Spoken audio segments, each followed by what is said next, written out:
Hello, good afternoon sa mga nakikinig ngayon sa BOUNCEBACK Academy at the Practical Learning Company. Ngayon ay ang ating webinar for today is Google Classroom for Education. So first and foremost, I'd like to thank everybody for your support for BOUNCEBACK Philippines. Ngayon ay BOUNCEBACK Global na tayo dahil nasa ibang bansa na rin si BOUNCEBACK. And I'd like to thank everyone na palagi kayo nagpa-participate sa mga free webinars natin. And ang pinaka-objective po ng BOUNCEBACK is makatulong tayo sa isa't isa. So whether you're a teacher, you're an entrepreneur, freelancer, or just a citizen, kailangan magtulong-tulungan tayo para we together will bounce back from the crisis. Okay?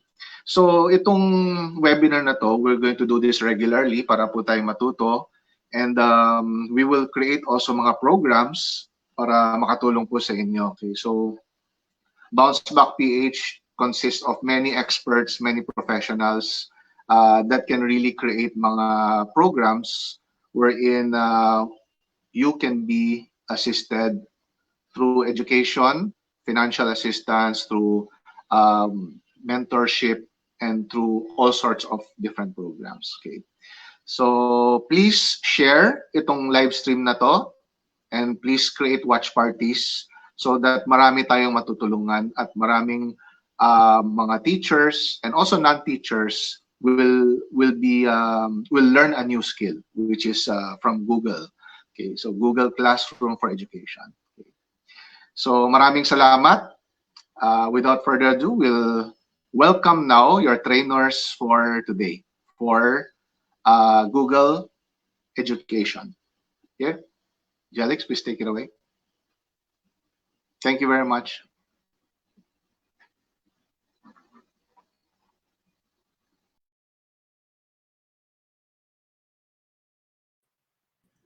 All right. So, magandang hapon po. Good afternoon to all of our viewers in the Philippines and around the globe. Welcome to G Suite for Education, especially on Google Classroom for Education session this afternoon. Ako po si JD at kasama ko po ang aking mga fellow Google Certified Educators, and mamaya po iisa-isahin ko po silang i-introduce sa inyong lahat. So, let me just share my screen. Yan. Okay. Alright, so sa atin pong mga kaibigan na nanonood po sa Facebook through the Practical Learning Company Facebook page, okay, and sa YouTube, ang session natin po ngayong hapon is Google Classroom for Education. Ang makakasama niyo po ay kami pong apat. Ako po si JD Mercado, isa po akong Google for Education Certified Trainer and Innovator.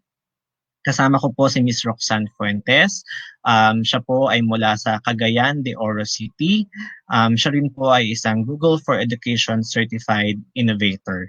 Okay, ang pangatlo po ay si Ms. Rowena Reyes. Siya po ay isang teacher, head teacher sa Makati Science High School, at ngayon ay siya po ay nasa Department of Education Educational Technology Unit, at marami po silang mga tinutulungan ng mga teachers sa buong bansa.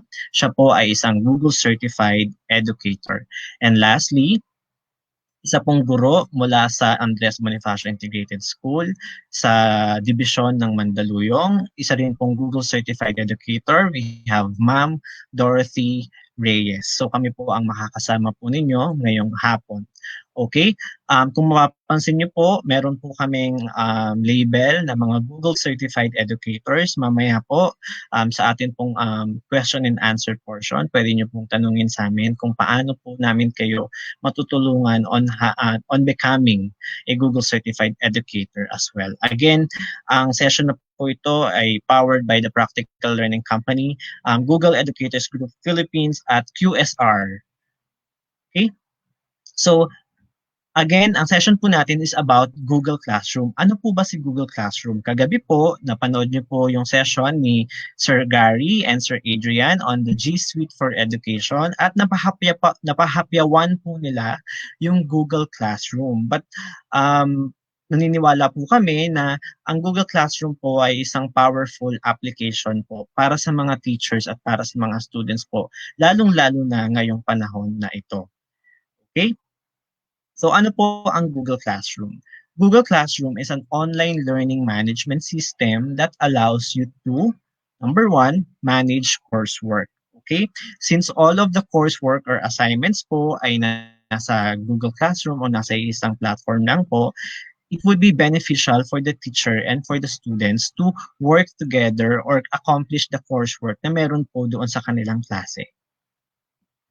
Second, organized assignment. Ang kagandahan po sa Google Classroom is all of the assignments po na ibibigay ni teacher sa mga students ay nasa isang page lang po and all of the students will get updated kung meron na po silang bagong assignment or may assignment po sila na kailangan gawin or kailangan habulin.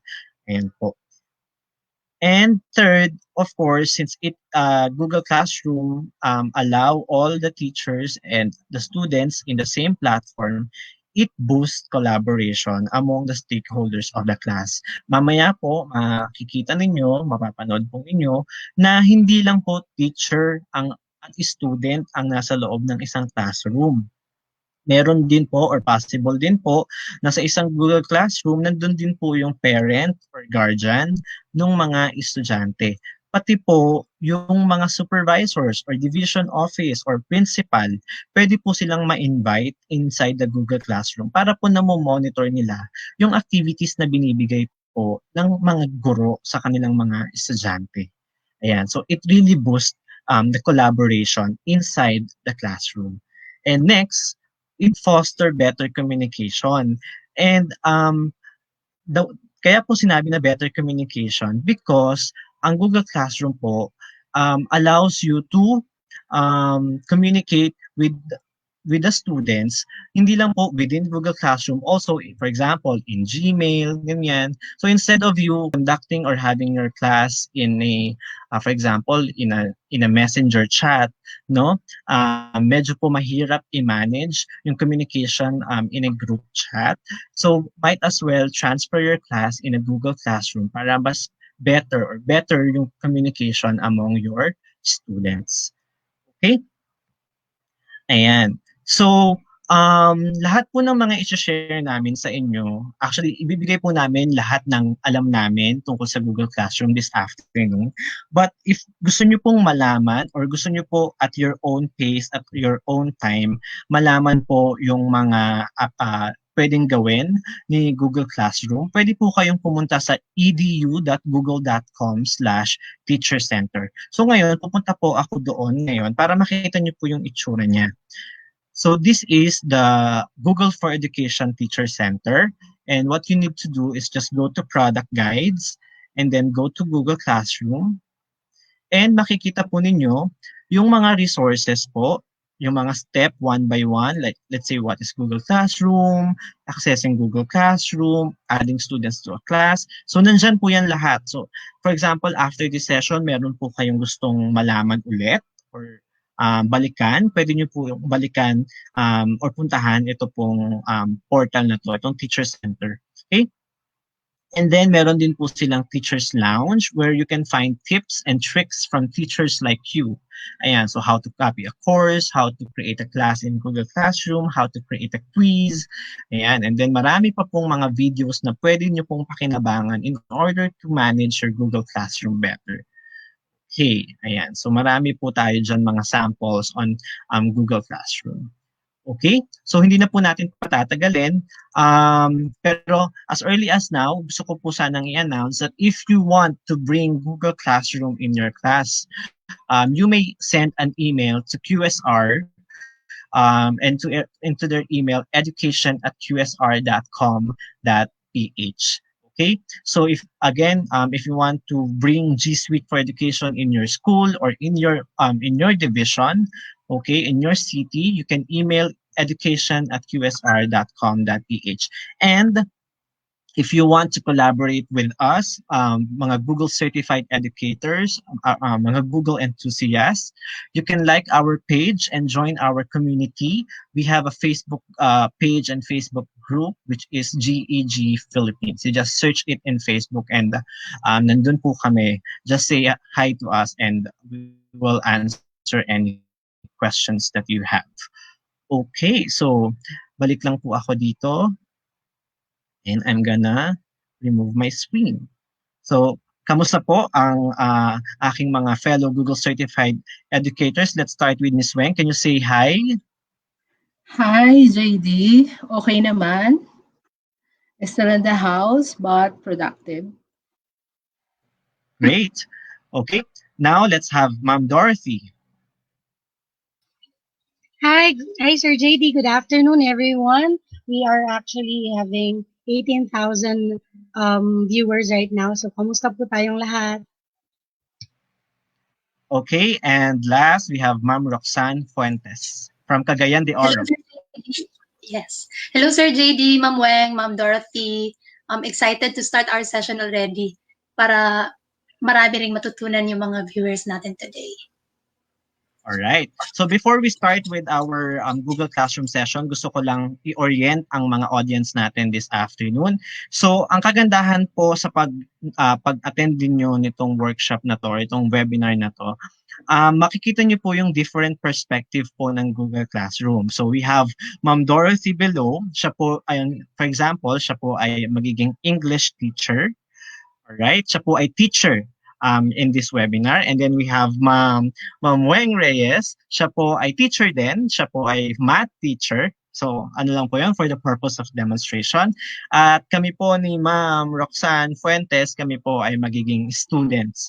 So papakita po namin hindi lang yung yung view o perspective po ng mga teachers sa paggamit ng Google Classroom, but also yung perspective po ng student. Pati yung, for example, may student na active sa class, pati merong student na hindi masyadong active. So ano yung pwede natin gawin as a teacher para dito sa mga estudyante na to na kailangan ng additional attention from the teachers, no? So I hope ay samahan niyo po kami sa susunod na 2 oras.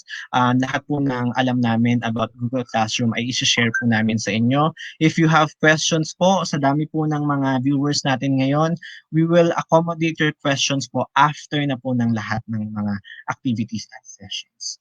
Okay? Ready na ba tayo, mga ma'am? Ready. All right, good. Okay, so we will start with Ma'am Dorothy.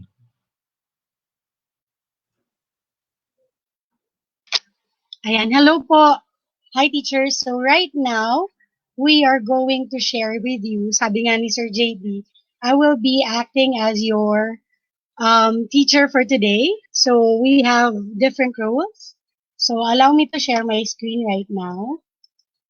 Ayan, share lang natin.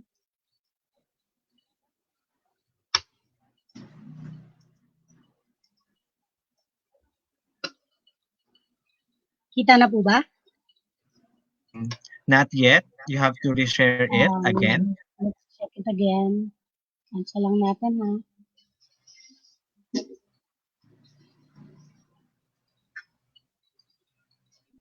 Alright. Ayaw pa rin? Okay, let's Ayaw try pa this rin. one.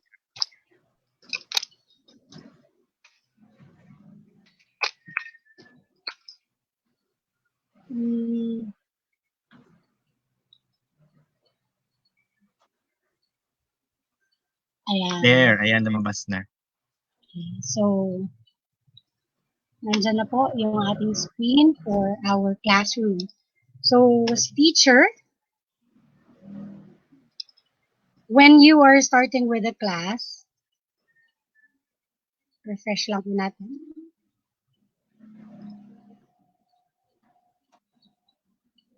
Is it refreshed?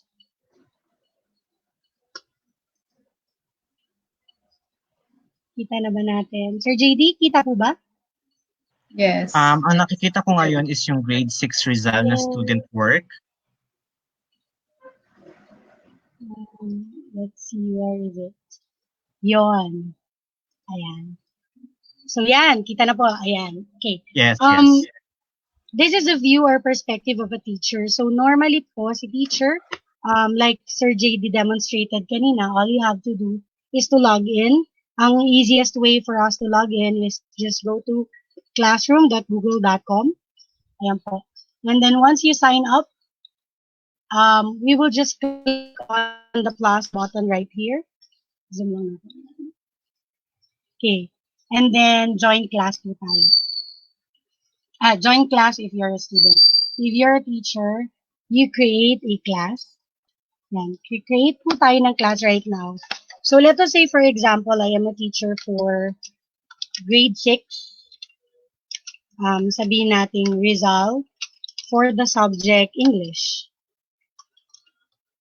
And then, ang section ko is section Rizal. And then, subject ko is English.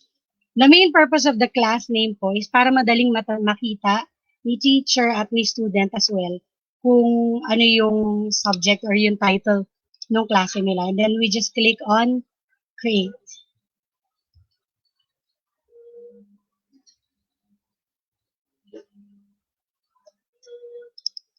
Once you created your classroom, ito na po yung environment niya. So the title will be seen right here. Nakalagay po dyan grade 6 Rizal English. And then we have stream, classroom, classwork. And then we have people, and then grades. Later on, we will explore them one by one. So umpisahan po natin with stream. When you see your stream, ang nakalagay po dyan is that para siyang Facebook timeline lang natin na yung by time na pinost natin, lahat yan mapupunta po rito. Okay? So that is our stream. Mamaya we will explore more of that. And then classwork, assignments natin. For people po, ito yung pinakauna natin gagawin initially since we are creating a classroom pa lamang. Okay? So allow me to add my students. Let us say, for example, I have Miss Rocks underscore mercado.com. So my student is right there. So makikita natin na nandun na si Miss Rocks. And then if we wanted to add more, pwede naman i-copy-paste natin yung mga, kung marami-rami yung estudyante natin, or if you are just adding them one by one, pwede rin yan. Okay, so we have John underscores 2 at jdsmercado.com. So we have John right here. We will also click on invite. So pwedeng ganon. Or for example, I don't want, hindi pala dapat dito sa klase natin si John, all we have to do is to remove. So ganon din po yung option natin.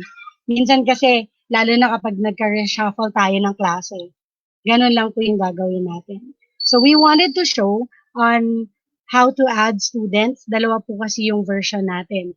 First one is through invitation ni teacher by using this icon, yung add natin. While the other one is through class code. Yun naman po yung ipapakita natin later on. Okay? So, paano makikita yung class code? Pwedeng nandito siya sa stream pa lang natin. Kita na siya dyan. Kung medyo maliit, we could just maximize that one. Ayan. So, all he needs to do is to copy. For example, we would like to invite John inside the classroom. So, John, can you join us? John will be represented by Sir JD for today. So, Sir JD, kindly join in the classroom by simply typing this one. Okay? So for example, magjo-join ako yung si John, at magjo-join ako sa class na grade 6 Rizal English. At ang teacher ko ay si Ma'am Dorothy. Instead na i-add ako through email ni Ma'am Dorothy, hihingin ko na lang yung code kay Ma'am. So for example, i-type niya sa group chat namin na okay class, join my Google Classroom. So let me go ahead and share my screen. Okay. By the way, before I join the classroom of Ma'am Dorothy, pakita ko lang Okay, so for example, this is the Gmail account of John. Okay, so ito po yung estudyante, ito po yung account ni estudyante. At nakita nyo, biglang may lumabas na email from Ma'am Dorothy na may class invitation. But I will ignore it just for now para lang mapakita ko na yung pangalawang way of joining the class is through the class code para mas madali. Okay? So paano pumunta sa Google Classroom? Yung pinakita ni Ma'am Dorothy kanina ay by typing classroom at google.com. Yun yung pinakamabilis. Okay? Yun yung pinakamabilis. So for example, ayan, nag-load na. But there's another way of entering Google Classroom. For example, sanay tayo sa Gmail. So ito yung Gmail. I-click ko lang yung Google Apps icon dito sa upper right corner para siyang Rubik's Cube. Okay? So when you click that, may lalabas dyan na Google Classroom. Kung wala po siya dito sa taas, you just scroll down sa baba at dyan nyo po makikita si Google Classroom. So, i-click lang po. Ayan. So, kapag first time po ng isang estudyante or even a teacher to enter a Google Classroom, ito po yung makikita ninyo. Okay? So, nakalagay po dyan parang welcome to Google Classroom and then I will just click continue. And ito po yung importante po nating masabi sa mga estudyante. Okay? When they enter Google Classroom, they must choose the student profile. Okay? So, para po sa mga teacher, ang kiklik po nila is yung I am a teacher. Pero po sa mga student, they must click the I am a student button. Okay? Ayan. So, Ma'am Dorothy, alin dito? Yung una, no? Ay, yung pink, no? Yes, sir. Alright. Hi. So, yung color... Ay, hindi. Mag-join pala ako using the class code. Okay. So, for example, I will ask Ma'am Dorothy, Ma'am Dorothy, what is my class code? I-click ko lang yung class icon sa upper right corner. At nakalagay dyan, join class. And then ang class code. So, Ma'am Dorothy, ano nga po yung class code? Can you please dictate? The class code is CUV UV 5A 4A. 5. Z, letter Z. Okay. Zebra 4A. 4A. So, of course, mga teachers, hindi nyo naman kailangan i-dictate yung code sa mga estudyante nyo, no? You just like paste the class code sa group chat nyo para makapasok sila. Okay? And then join.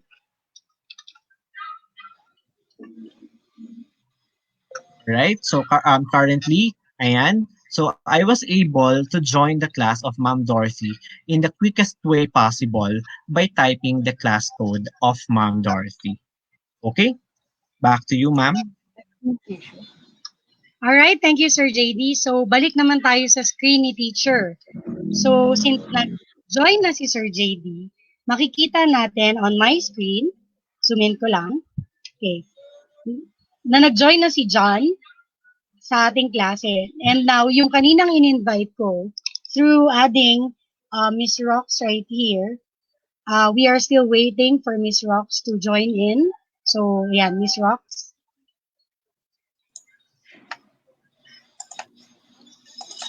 Puro ipakita rin natin yung screen ni Ma'am Rox on how she will join the class.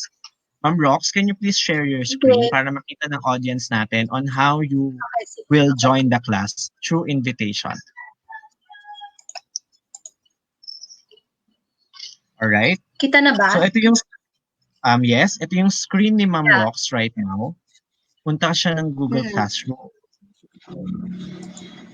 So, pag in-invite ako ng teacher ko using yung add students, makaka-receive ako ng email sa Gmail ko ng ganito, class invitation, grade 6 Rizal, English Rizal. All I have to do is to click that one, and then ito yung lalabas.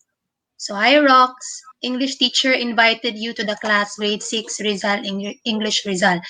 So, all I have to do is just to click the join button. Pag na-click ko na yon, ayan, it will open na po yung classroom na ginawa ni ma'am, and I'll be part of the class na. So that's very simple lang po.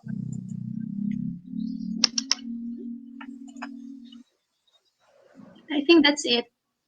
All right. So, thank you, Miss Rock. So, upon accepting, makikita natin, hindi na naka-gray yung screen natin or yung name ni Rox as a student. Okay? Mapapansin natin, sa tabi ng name ni John, meron tayong nakalagay dito na invite guardian. Okay? So, there is actually an option na isama natin ang guardian natin, the parents or whoever is taking care of our students to join in the class. Ito yung makakatulong sa atin kapag tinanong ng magulang, di ba, normally, may assignment ka ba? Wala. So, this time, makakatanggap ng notification si guardian na, may homework pala yung bata. Nag-exam na pala sila, nag-quiz. Ito pala yung score niya sa quiz. So, to do that, to invite, and sabi nga natin, our school is collaborative not only with our student and teachers, but also with our parents. So, papakita muna natin on how to add our guardians. So, invite guardian lang natin. And then let us type a name. For example, parent @gmail.com. Okay, so in-add lang natin siya. This could be added kahit Gmail account yung meron. Yun na may na-expect natin na meron with our teachers. So we have now the email address of the students. Nakapasok na rin yung ating mga guardians. Okay? Alright. So, Ma'am Dorothy, for example, meron akong gustong i-announce sa mga guardian. I mean, meron akong big announcement sa kanila. Paano ko ibibigay sa kanila yung email, for example? We could actually use, marami tayong options. We have Google Calendar, which is, yun yung pinakamaganda siguro, no? Na option natin. What else pa ba, Sir JD? Or just click that email all guardians nasa top, nasa ibabaw ng parent@gmail.com. No, you go back and then there's a button there, email all guardians. Mm-hmm. All right. So this one, email all guardians. There. Ayan. So, kung meron po kayong assignment, meron po kayong announcement po para sa mga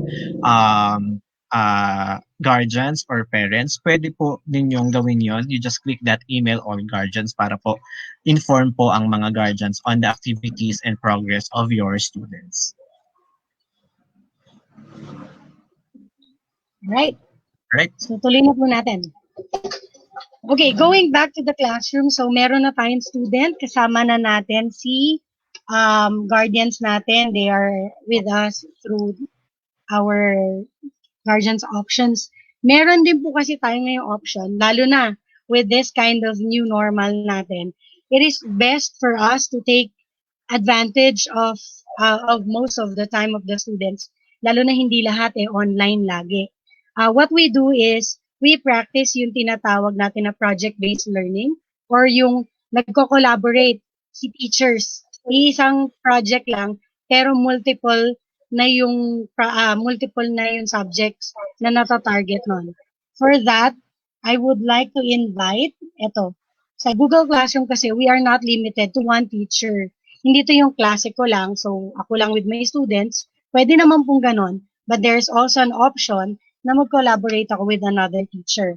By simply clicking on the teachers section natin dito, click ko lang invite teacher, and then itatype ko po rito yung ating teacher, which is Miss Weng. We have math teacher si Ma'am Weng. Math _ teacher KDS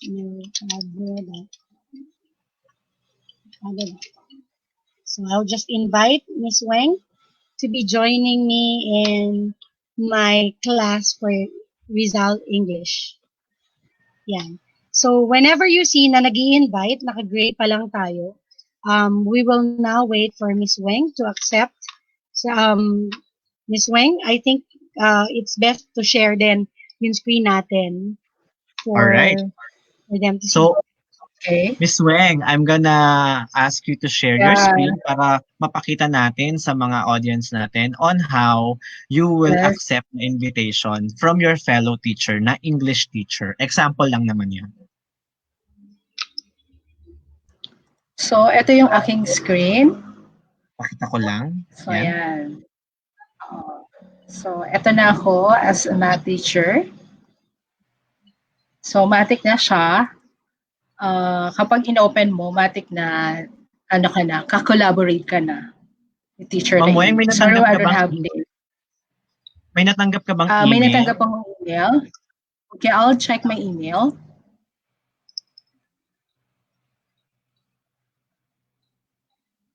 Yeah, meron ako natanggap na email.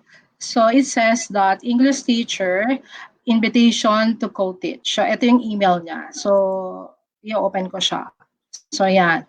So, my co-teacher, teacher in math, which is Miss Dorothy, asked me to join. So, i-click ko yan. Yan. Alright. So, ganun lang po kadali, mga teachers na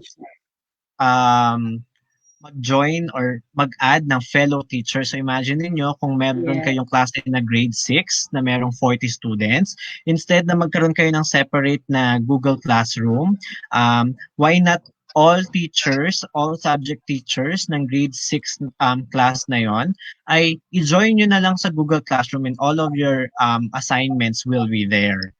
Okay? Yes. Okay, so Let's go back collaborated na to kami. our Alright, Okay. so, ayan. Makikita na natin sa screen natin ngayon that Miss Weng, our math teacher, is currently joining us na. May iba naman nagtatanong, paano kung gusto ko magpa-observe, di ba? Or gustong makita ng supervisors, ng heads, yung ating klase. Are we meeting our competencies, yung mga ganyang katanungan? So with this one, I would like to ask the help of Miss Weng. Miss Weng, can we Yes, I'll add show my actually a screen again. supervisor? Okay. So, on my screen, so I'm here, nandito na ako sa people. So sa teacher, mag-a-add ako ng supervisor para pag nag-lesson ako, makikita niya yung flow ng aking lesson. So I'll add, for this example, I'll add the supervisor at DepEd. deped.gov. Siyempre, taga-deped siya. So I'll use deped.gov.ph. Then, yan, then invite. So as you can see on my screen, meron na siyang supervisor. So invited pa lang siya. So once na in-open niya yan, to join us, to observe the flow ng lesson ng teacher, so automatic yan, mag-block na yung shade niya. So that is one way to add the supervisor. So I suggest supervisor na lang din yung pangalan. Kasi most of this nakalagay teacher. So I suggest supervisor na lang yung pangalan. Okay po? Add mo na rin si principal, Ma'am Weng, add mo na Add din. ko na rin yung principal. Okay, I'll add the principal. So para tandem silang dalawa. Principal at deped.gov.ph. Then, then click invite. So, kompleto na.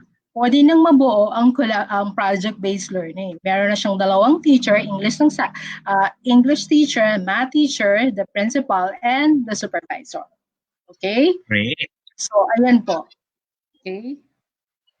Okay? So, hindi lang po yan yung mga taong pwede nyo pong idagdag dun sa teachers section. Kung gusto nyo pong idagdag yung master teacher na nag-observe po sa inyo, go ahead. Yung head teacher po ninyo, go ahead. So, Google Classroom allows you to collaborate among stakeholders of your class. Okay? Yes. So, let me go bring back the screen of Dorothy. All right. So we have added our supervisors, our principals, and other key factors or key person natin for creating our classes. Punta naman tayo ngayon kay Stream. Okay? Kay Stream, like we said, it is just like a Facebook page or Facebook timeline that the students are very much familiar with.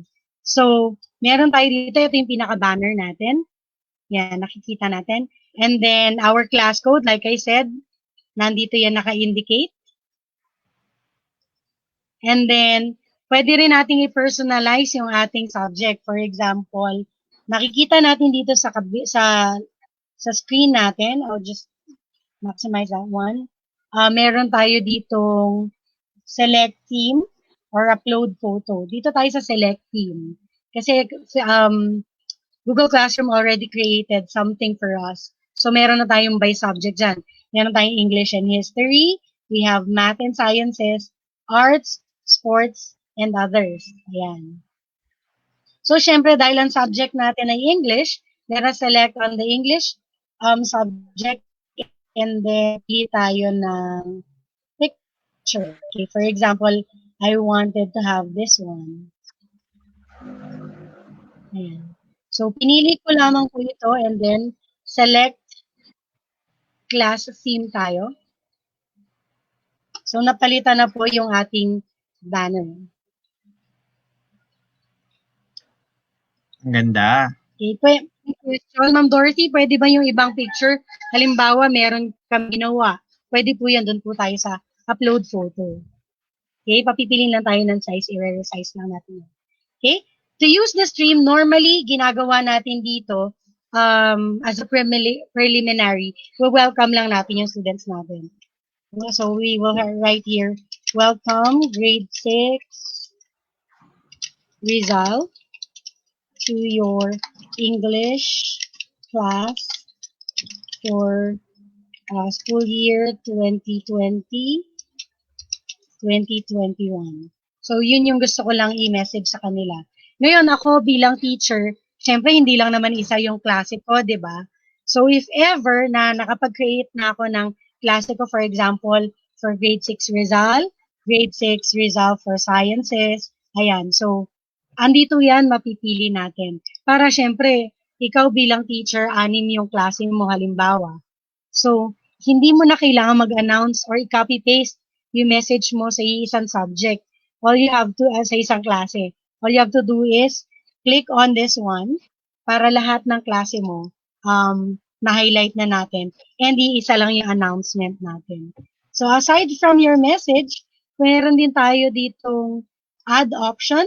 Pwede kang magdagdag ng anything from your Google Drive, any link, any file, or halimbawa YouTube video, gumawa ka ng YouTube video for your greeting for your class, yan, nandyan po yan. You could just simply add that one and then right away makikita siya dito.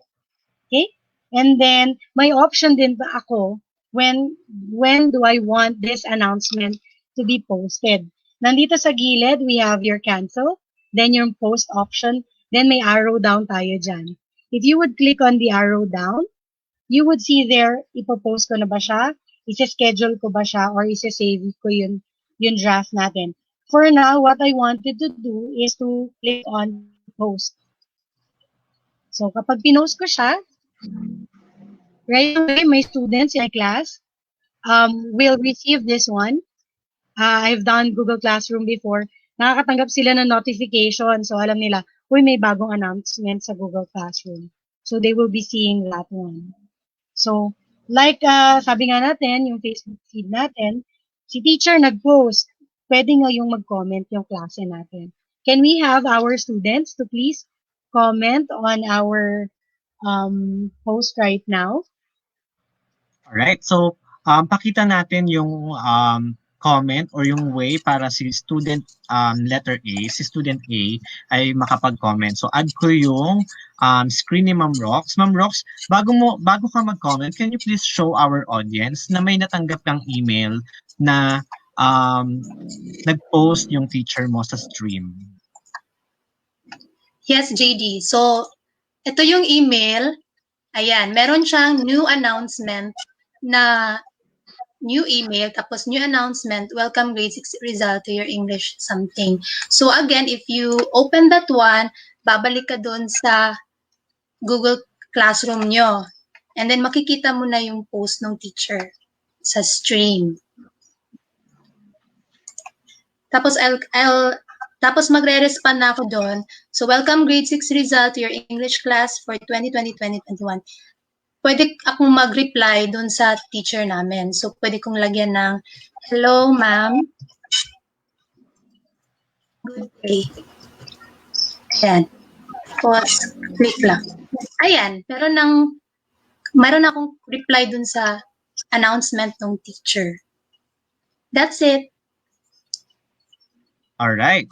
So, ako naman. So, as a student, so again, ako po si student letter B. May natanggap po ako na email sa aking Gmail at merong announcement si English teacher. So, imagine na kung ang account ko as a student ay nakalogin sa aking cellphone, every time na may announcement ang aking teacher, manonotify ako.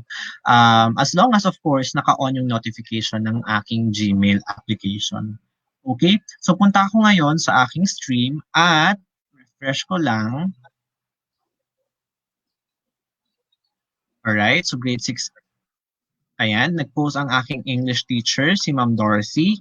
And for example, teachers, hindi naman natin may iwasan na meron tayong mga estudyanteng hindi natin kontrolado yung kanyang mga sinasabi o kanilang mga sinasabi. For example, ako, si John student, nag-comment lang ako ng kung ano-ano.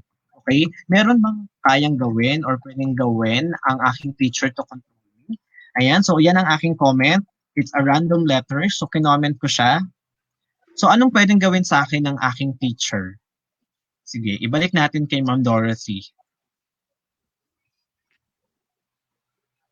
Ayan. So, this is actually the actual scenario natin, no? Bawat isa yatang teacher naka-experience na ng ganyan. Unruly in the classroom, probably unruly then virtually in the classroom. For our classroom management, so nakikita natin, si Ma'am Rox nag-comment, si John nag-comment, but si John parang hindi natin gusto yung kinoment niya. I could actually reply to John first.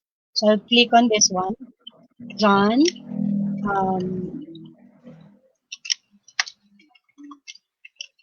please avoid having this kind of reply to our class. So, pwede ko siyang, syempre, i-reprimand muna natin. And then at the same time, dahil hindi ko gustong makita at i-tolerate pa yung ganitong klase, I could just simply click on the 3 dots dito sa gilid natin. Yan, papakita lang natin. May 3 dots tayo dyan. When I click this one, I could actually choose to delete and mute John as a student. So kapag sinabi natin i-mute ko si John, makaka-reply pa rin naman siya. Pero, ayan. So ito na yung option natin. When I click on mute John, John can still submit work. Other students won't see it. Can't reply to classmates' work. Can't comment on post. So, yan yung mga options natin. And then, isabay na rin natin. Also, delete this comment. So, once I click on this one, minute ko si John. Automatic part pa rin si John ng klase ko, but he won't be able to comment na. Okay, puntahan natin siya sa people. Papakita ko lang sa inyo kung ano nangyari kay John. So, with John's icon right now, nakikita natin, may mute button na siya sa gilid ng pangalan niya. Eh, ma'am, paano kung nag-promise na si John? Ma'am, hindi na ako uulit. First time ko lang naman po yun. What we could do is click on John's name. Ay, balik natin, sorry. Ayan. All we could do is unmute John. Click lang natin si John. Tignan Action. natin. Ayan. Asa na yun, Sir JD? Click John and then click actions. Alright. Sorry. Ayan. So, kinlik natin si John. Then, click on actions. And then, pwede na natin siya ngayong i-unmute. So, kapag in-unmute natin si John, he could now reply to your classmates' work and comment on the posts na ngayon. So, ayan na. Okay? So, si John, bumalik na sa ating klase. He could now comment and join the classroom activities again. Okay? Meron pa ba tayong questions? So basically teachers, ganun po ang stream at yun po yung mga pwede ninyong gawin sa inyong mga interaction with your students. Okay? Sige po. Okay, Marami so po tayong mga natatanggap na questions sa ating comment section. Actually, in a split of a second, around 3 to 5 questions ang pumapasok. For the benefit of this demonstration, we will answer your questions later after we have demonstrated all Google Classroom tips and techniques. Ano? So we shall now proceed with the most vital feature of Google Classroom, which is the classwork. Okay? alright. So tuloy na po natin. So for our classwork, ito ngayon yung pinaka-core ng ating Google Classroom. In our classwork, we can now assign our homework, our quizzes. So makikita natin dito we have the create button. Just simply click on the create button and then lalabas na dyan. Assignment, quiz assignment. This one is very good. Mamaya i-discuss natin yan. A teacher could actually pose a question, parang poll. Would you like to have our class para tayong mag-field trip sa nating gusto? Or do you want to make an advocacy project? Yung mga ganyan. A teacher could also post a material. Ang materials natin, for example, magpo-post ka ng video na ginawa mo for a certain lecture para habang weekend, panonoorin na nila yung lecture para pagbalik nila sa klase, hands-on activity na tayo agad, drills na tayo agad. So, yun yung purpose ng materials natin. And then, of course, we have the reuse post. The reuse post, magagamit mo to, for example, you've been using Google Classroom for 2 years or 1 year na, last year, di ba? Nagamit natin. Since we are having the same curriculum, you could just simply reuse your post from your previous classes. Gamitin mo lang yung post na yon to your current classes. So, minsan ka na lang gagawa, matutulungan, magaan na para sa buhay ni teacher yung pag-manage ng klase natin. But for now, I would like to show you on how to create or assign an assignment. So, since I am an English teacher, I would just click on, sabihin nating preliminaries or getting to know you na lang. Yan. So, getting to know you. And then, instructions. Dito ka na magbibigay na please answer in complete sentences to the following questions. Yan. And then, makikita natin dito, meron tayong add option. Kaya add option, pwede tayong mag-add ng file natin from Google Drive, link, file, or YouTube video. On the other side naman, meron tayong button dito na nakalagay create. Okay, for create naman, sabi nga natin, Google Classroom is integrated seamlessly with other G Suites natin. We have Google Docs, slides, sheets, drawings, and forms. Okay, since I am an English teacher, I would like to create an essay for my class. So Docs, I'll just click on that one. Automatically, mag-open sa next page ko or sa next tab ko yung Google Docs natin. Ito yung advantage ng having our Google Classroom and G Suite. You don't need to open a lot of applications to create an activity or a homework. So all you have to do is just click on Docs and then lagay ko rito assignment number 1. Tapos, ang title ko is Getting to Know You. Okay? So, yan yung assignment ko. Number 1, tell me about yourself. Tell me about yourself. And then, what new skill have you learned this summer? So, dalawa lang yung tanong ko. And then, I will just click on this one. Napansin nyo, when I click that one, kung ano yung header ko dito, when I click on the title, automatically, it also copies the topic or the title itself. Okay, so we have now this one. Nakikita rin natin dito, save all changes. If I would keep on typing right here, nakikita natin nakalagay lang dito is saving. Yan. But when I deleted, for example, I'll stop on this one. Automatic after saving, nakalagay all changes save in Drive. So, naka-auto-save tayo with our Google Docs. So, since we are finished with this one, yan, click lang natin ating Google Classroom. And then, I could now choose, refresh na lang natin later, whether my students, andito na po tayo sa baba, can view the file. Students can edit the file. So, when we say, and then, make a copy for each student.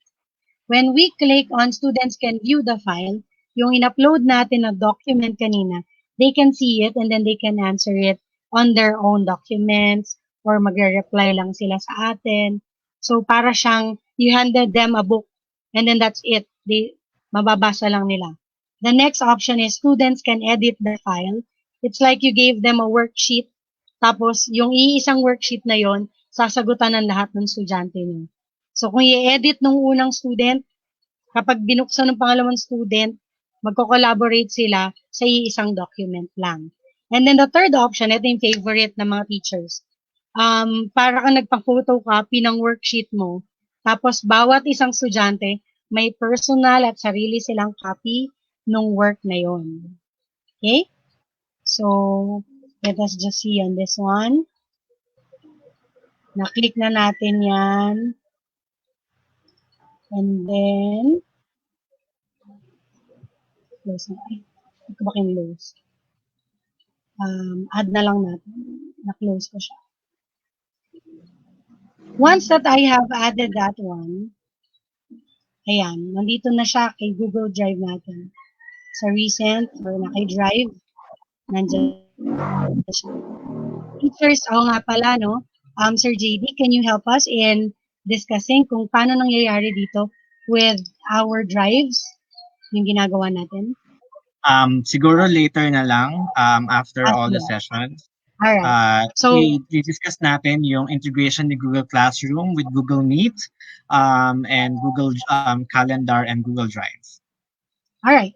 So, let us say, for example, nag-assign na ako nito, and then click ko make a copy for each student, like we said earlier.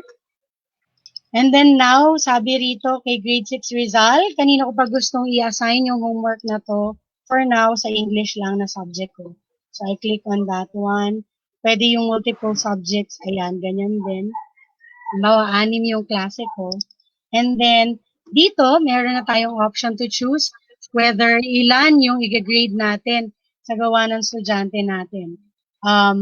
Then, we also have the due date. Kailan ba natin gustong, hanggang kailan tayo pwedeng tumanggap ng homework ng estudyante? Let us say, for example, this coming Friday, pwede rin yung option mo hanggang kailan ng Friday. Mga estudyante, ganyan eh. Kailan po yung deadline? Pwede po hating gabi, ganyan. So, we have 11:59 tomorrow.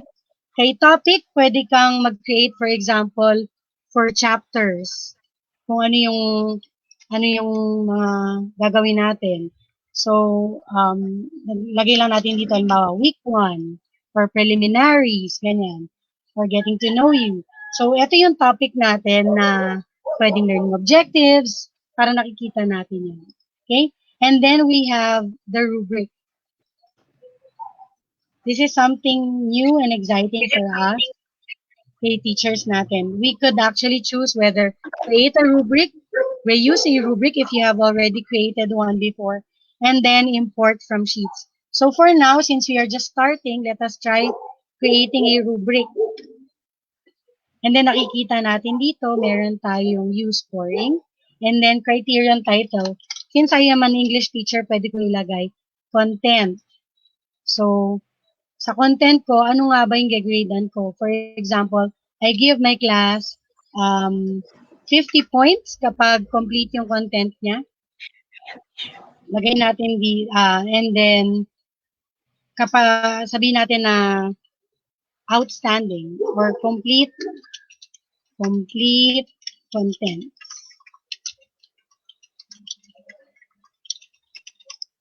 And then, pwede tayo magdagdag. Minsan 5, minsan 3. Okay, sabihin natin 30. Sabihin natin na um, okay, ganun lang. Sample lang naman. And then, for this one, lagyan natin ng 10 points needs improvement. Fair. So, yung rubrics natin ngayon, parang yung sa klase din natin, we could give them the score. 50 points pala makuha kay teacher kapag complete yung contents ko. Kapag okay lang, 30. Kapag needs improvement, 10 points yung ibibigay sa akin ni teacher. Then, pwede tayo mag-add criterion dito. For add criterion, let us say, for example, ito very much ginagamit ko to sa klase, yung punctuality. For example, bibigyan kita ulit ng 50 points kapag submitted ahead of time. So, hindi pa deadline. Nag-submit siya ngayon. Bukas pa yung deadline. I'll give you 30 points kung on the day. And then, magbibigay ako sa'yo ng 10 points kapag after the deadline na. So, naki-teacher naman yung i-record pa niya or hindi na yung mga late submissions. So, since I'm done now with this one, ayan, kita lang natin yung screen natin. And then, we will just click on save. Dahil I have 2 criterias right now, it is now a total of 100 points. 50 yung sa unang criterion, 50 again on another. So, yung points natin dito is 100. Okay? Paano kung ako ay English teacher at ayoko naman na nagpa-plagiarize yung aking mga estudyante, di ba? Instead, kung familiar kayo with Turnitin, meron na ngayong feature ngayon si Google Classroom na you just have to click on the originality report. Pag in-okay natin yan, and then continue natin, although meron tayong limitation na 3 assignments per class lang yung kayang i-run, yung originality report. So, i-click lang natin yan. And we're ready to go. So, again, to wrap up, we're creating an assignment. Naglagay ako ng title. Nilagyan ko lang ng instruction. I created a Google Docs and then attach it here. I make sure that my students, each of my students has a copy of their work. And then, pumili ako kung kani-kaninong klase ko siya ilalagay. Ilang points yung grade nila for that certain assignment. Kailan ang due date. And then, ano yung topic or title. And then, nag-assign tayo ng rubrics. And then, we check on the originality. Now, let us now try to assign this one. And ano kaya ang itsura ng aking assignment sa view naman ng aking klase. So, once I click on the assign, mapupunta na siya ngayon sa manonotify na yung mga estudyante ko. At the same time, makikita rin to sa ating stream. So, all the assignments or announcements are posted doon. Okay? So, naka-stream, nandyan na, meron tayong icon for assignment. Sa classroom, sa classwork naman natin, nandyan yung topics natin. So, for week 1, lahat ng topic ko for week 1 makikita ngayon dito sa area na to. Okay? So, ano kaya itsura ng homework na to sa pananaw or sa mata ng mga estudyante natin? Sir JD? Alright. So, nakita po natin mga teachers, no, kung gaano kadali lang ang paggawa ng assignment in Google Classroom. And don't worry, kasi imagine niyo yung assignment na gagawin nyo today, alright, this school year, probably will be the same assignment then next school year. Siguro may mga minor refinements or minor improvement lang. But ang kagandahan with Google Classroom is that you can reuse the assignment para magamit siya in, let's say, in the different class or next school year. So the effort, syempre sa umpisa lang, just like paggawa nyo ng Manila paper or cartolina, isang beses nyo lang siya gagawin, and then kung iingatan nyo siya, pwede nyo siya magamit next school year. But in digital assignment here in Google Classroom, it's very much useful and sustainable kasi hindi siya napupunit or hindi siya nawawala. Okay, it's always there. Okay? So now we will demonstrate. So, of course, may ginawang assignment si Ma'am Dorothy na essay type. Okay? Meron dalawang estudyante, si Rox at saka si John. So, pakita natin. Si Ma'am Rox, magsasagot siya ng maayos doon sa assignment na binigay ni Ma'am Dorothy. And then ako, later on, si John, the student, hindi ko masyadong aayusin yung gawa ko. So tingnan natin ano yung pwedeng mangyari or pwedeng gawin ni teacher sa dalawang klaseng estudyante. Okay? So I'm gonna share my screen. I'm gonna share the screen of Ma'am Rox o nung Rox student.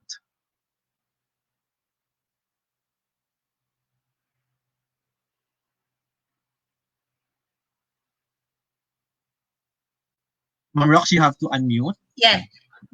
Kita na ba yung screen ko? Yes. Ayan. So again, ito po yung nakikita ng student kapag nasa Google Classroom po siya. So from the stream, if I want to check kung merong assignments na binigay yung teacher sa amin, I'll just go to the classwork na tab. And then yan yung makikita na yung assignment na binigay ng teacher. So yung binigay ni Ma'am Dorothy kanina na assignment for week 1 ng Getting to Know You, at saka makikita din yung kung kailan yung due date niya. So, due tomorrow, 11:59 p.m. So, all I have to do para magawa ko yung assignment is to click yung post and then, yan yung lalabas. So, merong instruction na please answer in complete sentences to the following questions. Tapos, nandito makikita yung rubric din at saka ilan yung ibibigay na points ng teacher for the assignment. So all I have to do next is to click the Google Doc na assign sa akin. So malalaman ko naman if assigned sa akin, then merong name na lalabas. So Rock Student Assignment. All I have to do is to click that one.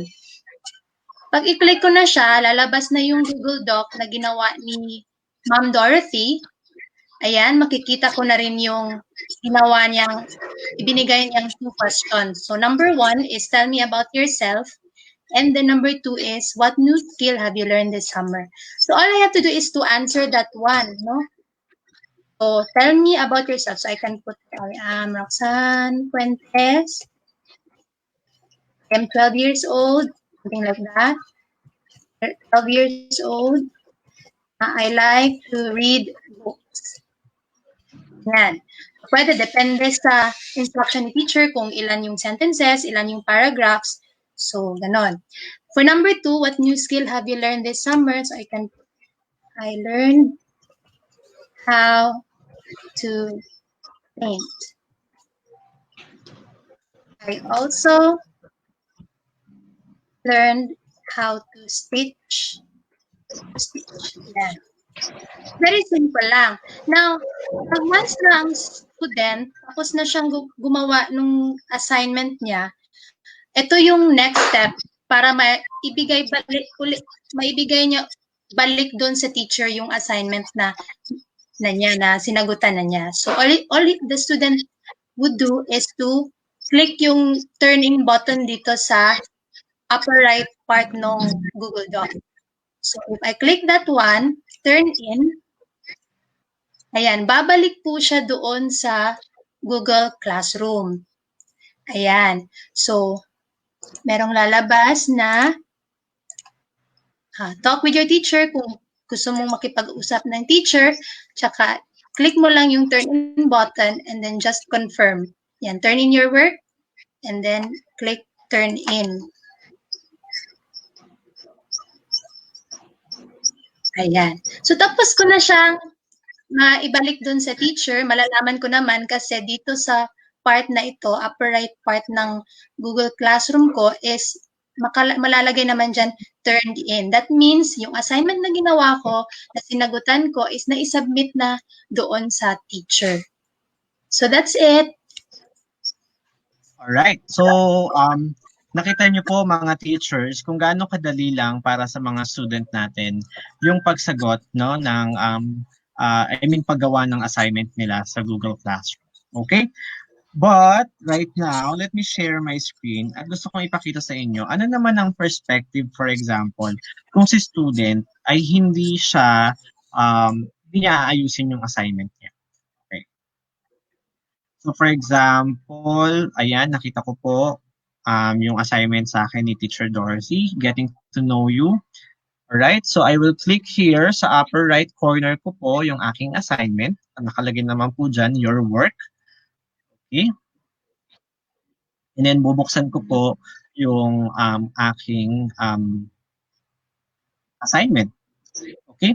So for example, no, for example lang naman po mga teachers, this is na nakalagay po dito, tell me about yourself. Pero for example, may pinapa-define sa akin yung teacher. Okay? So for example, lagay natin is economics. Example lang naman. Okay? Tapos i-copy paste ko or buksan ko to. And then i-copy paste ko yung definition. Example lang naman. Okay? And then i-paste ko dito. Alright? Okay, tapos may second question. Okay, so yung 'di ba madalas tayo magpa-assignment no, what's the history of this one or that. Okay, so copy ko lang 'to. Yan. Copy ko lang. And then paste ko lang. Okay. So for example, yun yung assignment ko, lahat copy paste. Okay? So, i-turn in ko na siya. Alright? May turn in siya. At for example, hindi alam ni student na merong feature. Okay, sige, i-turn in ko muna.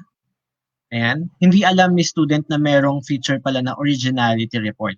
Tingnan natin yung gawa o yung gagawin ni Ma'am Dorothy mamaya para i-check yung originality ng aking gawa. Okay? So nakita ninyo ngayon mga teachers yung dalawang klase ng paggawa ng assignment. Yung isa, maayos na paggawa, okay, ginawa ni Ma'am Rox, no? Through her own words yung kanyang assignment, at tapos ako as John student, ang ginawa ko ay kinopy-paste ko lang, okay, yung gawa ko. Okay? So balik natin sa screen ng teacher.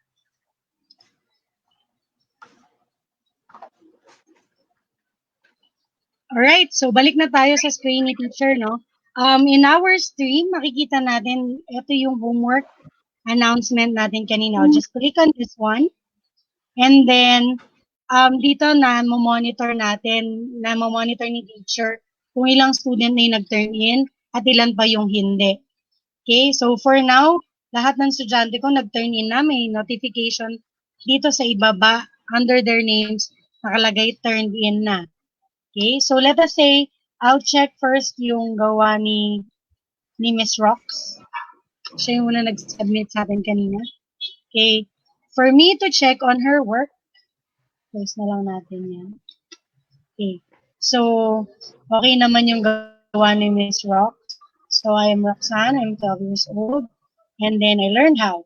Since nakita ko yung gawa niya, I'll try grading her work na right away.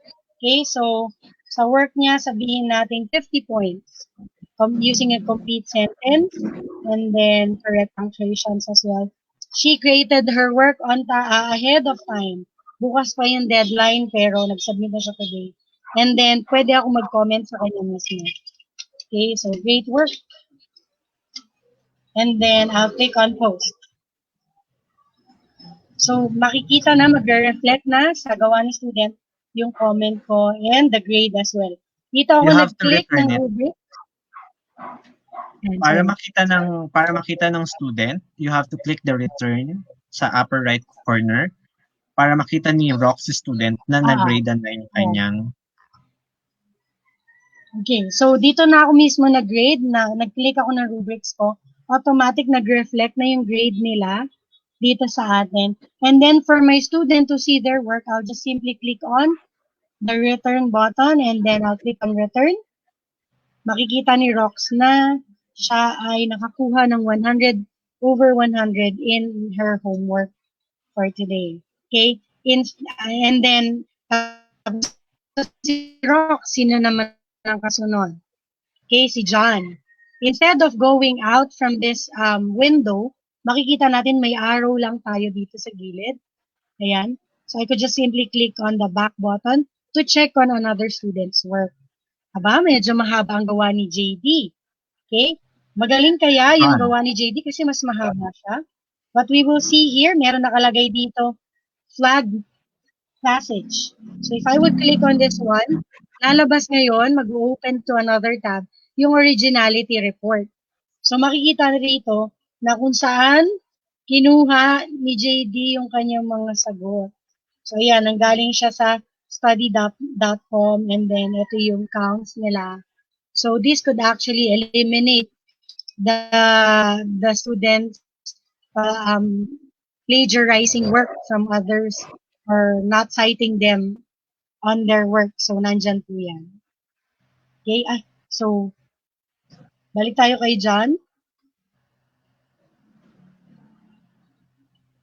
Ayan. So since ganun yung ginawa ni John, I don't think I needed to grade him. Okay? So pwede ko siyang i-private message. This is not our homework and I won't, sabihin natin, I won't grade this until you change it. Okay, and then I'll click on post. And then, actually, pwede ko rin i-highlight yung content na gusto kong commentan. I'll just click on this one. Magko-comment ako. And then, ayan. Close na lang natin yun. Later na lang yun. Okay. So, pwede ako mag-comment sa kanya. Pwede ako mag-announce or anything. But for now, yun muna tayo dito. Balik muna tayo doon.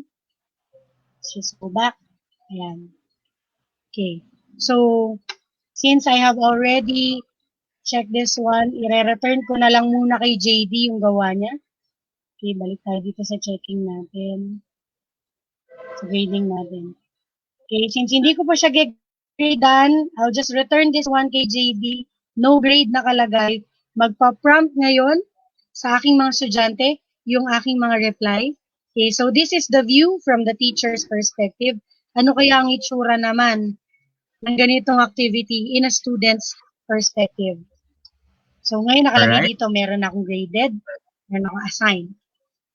Okay, so thank you for grading. Imagine niyo teachers, if nasa, let's say, nasa travel kayo, nasa bus pa uwi, or nasa jeep pa uwi, if you are using Google Classroom in your mobile, by the way, later on, i-discuss ko po sa inyo that you can use Google Classroom in your mobile.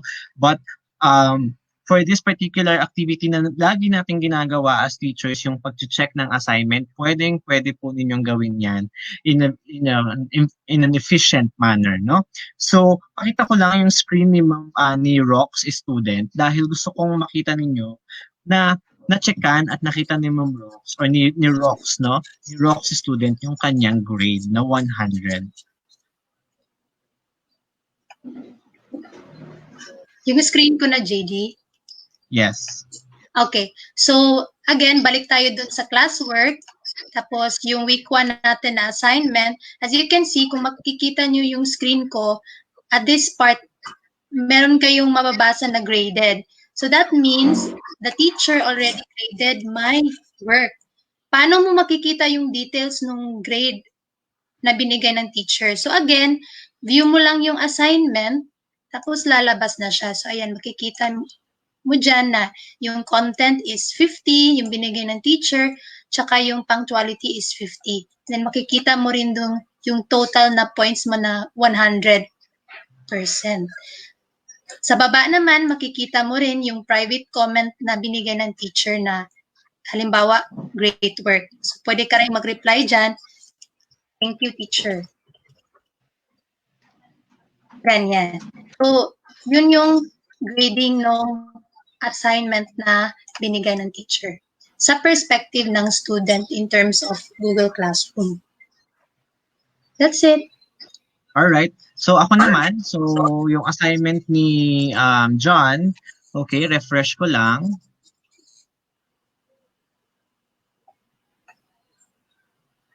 All right. So nakita ko na hindi pa binabalik o hindi pa chine-checkan ni Teacher Dorothy yung aking assignment. At may nabasa ako na this is not our homework and I won't grade this until you change it. Okay? So ang pwede kong gawin as a student, I can go ahead and go back to my assignment and ayusin ko yung sagot o gawa ko sa assignment na binigay sa akin ng teacher. So tell me about yourself. Hindi ko na po masyadong i-elaborate. I'm JD and I learned how to stream online. Alright? There. So kung yan na po yung aking assignment, I'll just turn it in. By the way, turn in po ang term sa US for submitting assignment. So dito sa Philippines, submit ang word. Ayan. And then I will click turn in. Okay. So ayun. Aantayin ko na lang na checkan ng aking ni Teacher Dorothy yung aking assignment. So basically teachers, ganun po yung way how to create an assignment, an essay type of assignment sa Google Classroom at paano checkan, paano gawin ng mga estudyante yung assignment nila. Okay? Ayan. So we are seeing a lot of questions, compliments, and suggestions sa ating comment, and thank you for your active participation. So right now, we will have another kind of assignment, and this is a very exciting assignment po para po sa mga estudyante, no? At para rin sa mga teachers. Kasi for example po, I am sure na not all the time we have the capacity or time to check our to check the assignment of our students. So paano tayo gagawa ng assignment kung saan yung assignment na ibibigay natin sa kanila ay may automatic na checking, no? Auto check yung assignment tapos i-import nyo na lang yung score nila kapag na-checkan na yung assignment. Okay? So, ang next po na mag-demonstrate sa atin ngayon ay si Ma'am Weng. Okay? Siya po si math teacher at gagawa po siya ng isang assignment with auto-check po na feature. Okay? Ma'am Weng? Okay. So, okay, pupunta ako sa stream. As you can see, this is my student side. Kung kanina nakagawa ng assignment with the use of Google Google Docs, now naman, I'll do the assignment. So, got it. So, dito lang po tayo pupunta sa classwork.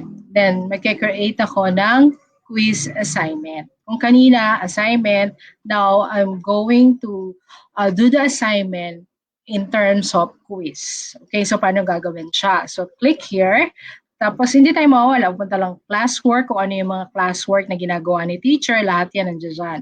Questions, material, reuse topic, so meron siya. Then, so sabi nga kanina na JD, you can reuse any topic that you have before, then reuse it na lang, then modify or edit. But for this example, I want to do the quiz assignment. Okay. So, ito po yung view ng assignment. So, lalagyan ko dyan, title, quiz, halimbawa lang, for this example, quiz in mathematics. Okay? So, the instruction is, let's say the instruction is choose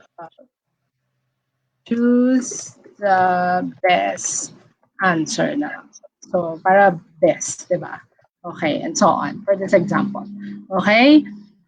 Then this one, meron siyang additional na topic. Let's say, if you want to do the quiz, tapos feeling mo yung bata, they are not prepared, you can add additional materials. Like, for example, in this ad, kung meron kayong makikitang button na parang merong paperclip, just click here.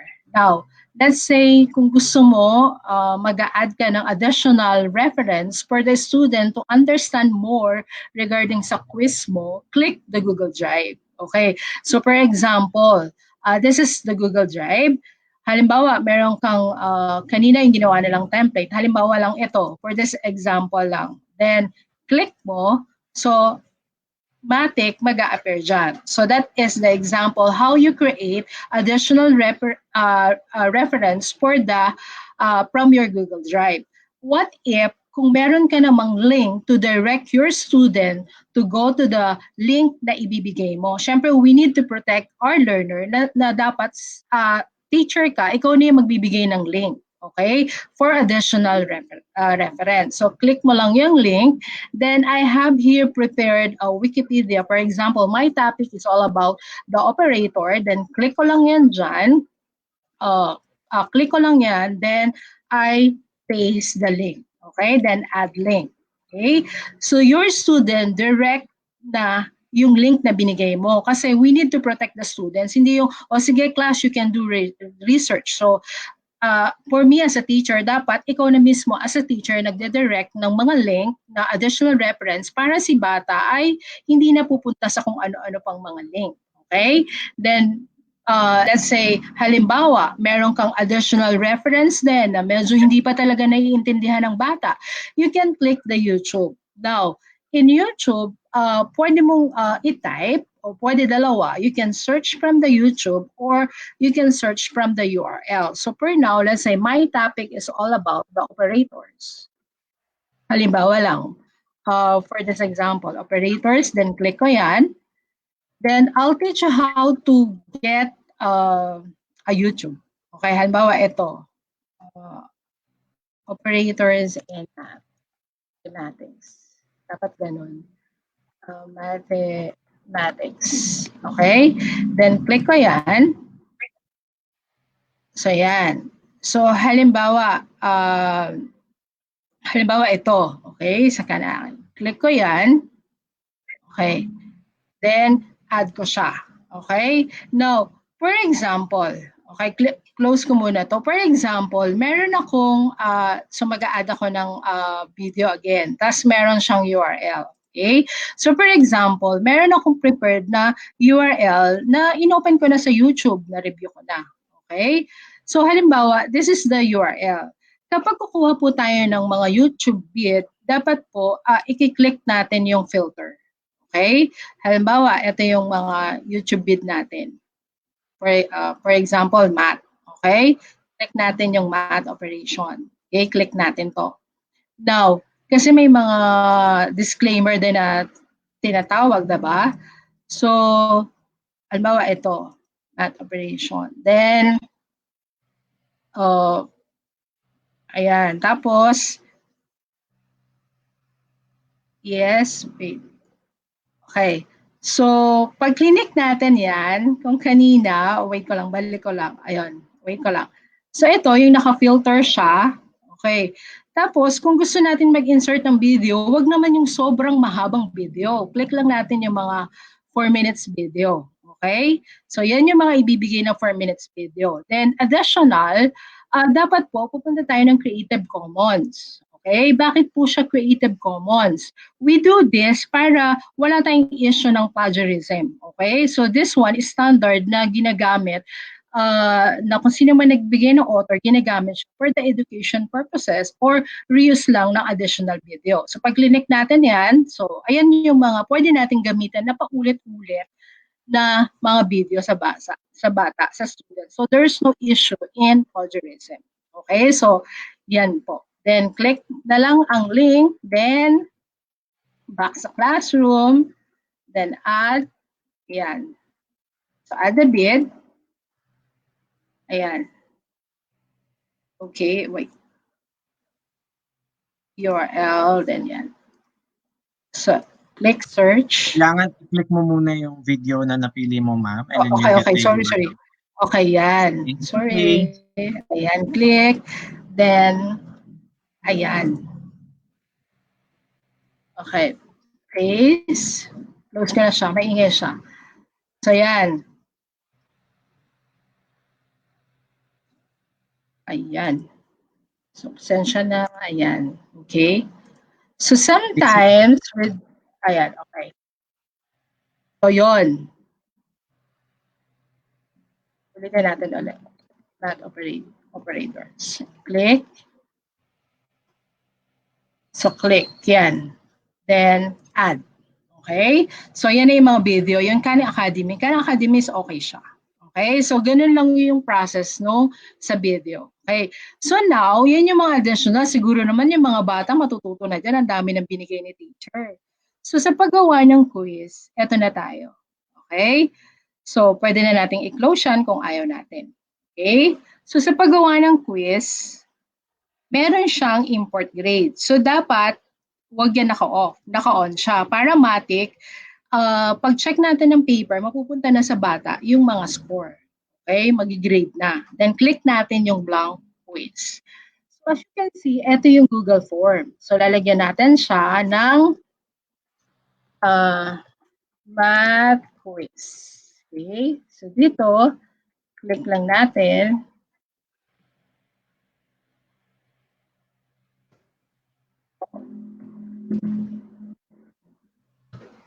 At quiz. Okay. So dito, marami siyang mga choices. So syempre, lahat ng gusto ni teacher, merong short, paragraph. So anything will do kung anong gusto nyo kind ng style ng text. So for now, I'll choose the multiple choice. Okay. So for example, my quiz is all about math. I'm the teacher in math.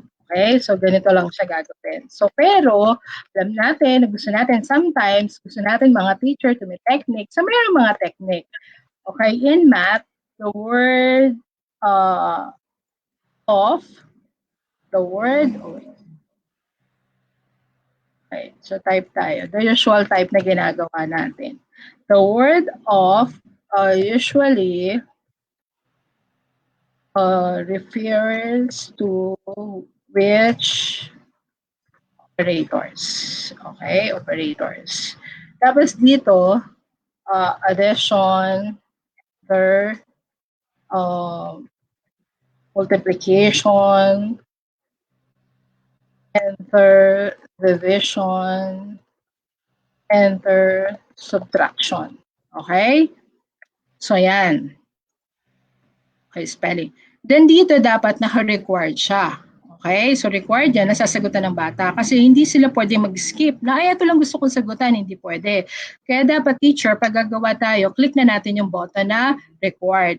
Then this one, dapat piliin natin tong answer key. Kasi para mapadali yung buhay natin. Matik, meron ng choice si teacher kung anong sagot. So in this activity, ang sagot niya ay multiplication. Then let's say ang points niya, ang bite ni teacher, let's say the points is 5 points. Okay? So click done. Okay? So dito sa side, meron siyang shuffle order. Okay? Shuffle natin yan. Para pagka nag-exam na yung bata, matik na siya shuffle na. So this one, ayaw natin pahirapan si teacher. Gusto natin, we can duplicate. Yes, we can do that. We can duplicate this one.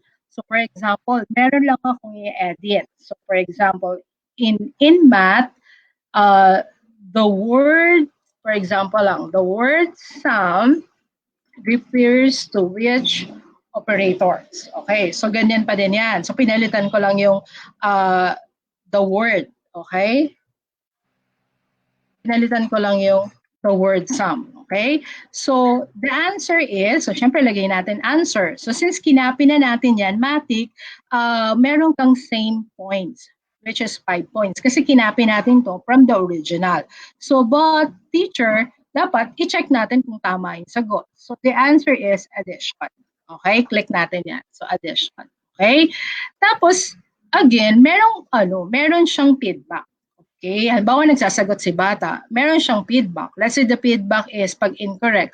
Okay, pwede nating ilagay, halimbawa pwede nating ilagay better luck next time. Okay, then pagyan mo rin ng smiley. Okay, then correct answer, good job. So, yung bata, na-encourage din natin. Okay?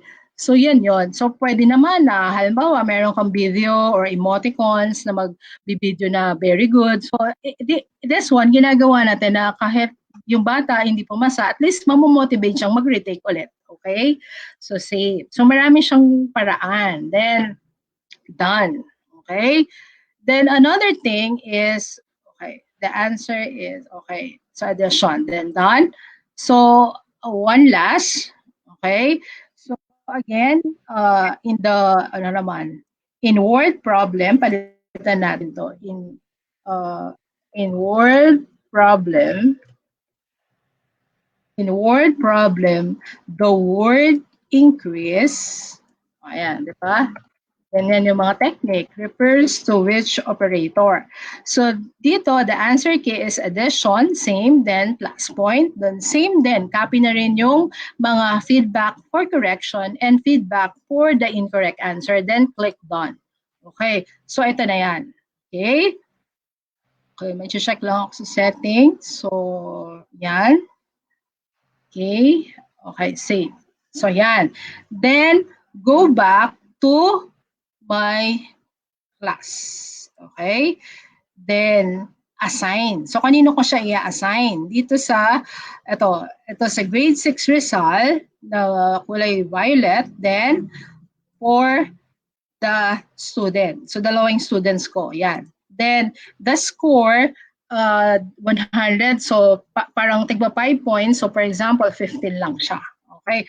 So, due date, you can do due date. Okay, halimbawa, meron kang gustong i-due date. Halimbawa, ang due date is mamimili ka kung kailan. But for this example, wala po akong ilalagay na due date. Pero kung teacher, gagawa ka na ng mga test, pwede kang maglagay ng due date. Then the usual time is 11:59, di ba?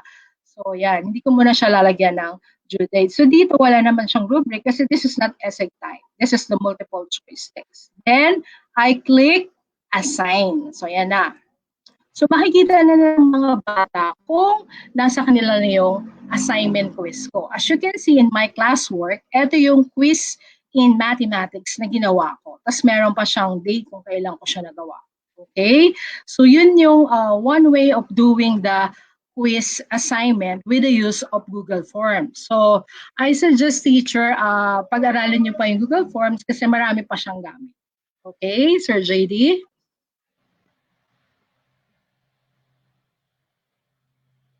Alright. So, na-assign mo ba yung assignment, ma'am, sa aming mga students? Yes po, na-assign ko. Alright. So, pupunta lang kami, Ma'am Rox, classmate Rox, punta tayo sa assignment natin. And tingnan natin yung, at sagutan natin yung assignment ni Teacher Weng. So, pakita natin yung screen ni classmate Rox. Punta ka dun sa quiz na assignment at ako din, pupunta rin ako, sasagutan ko siya. Ayan. So, makikita na natin yung quiz in mathematics. Click lang natin siya.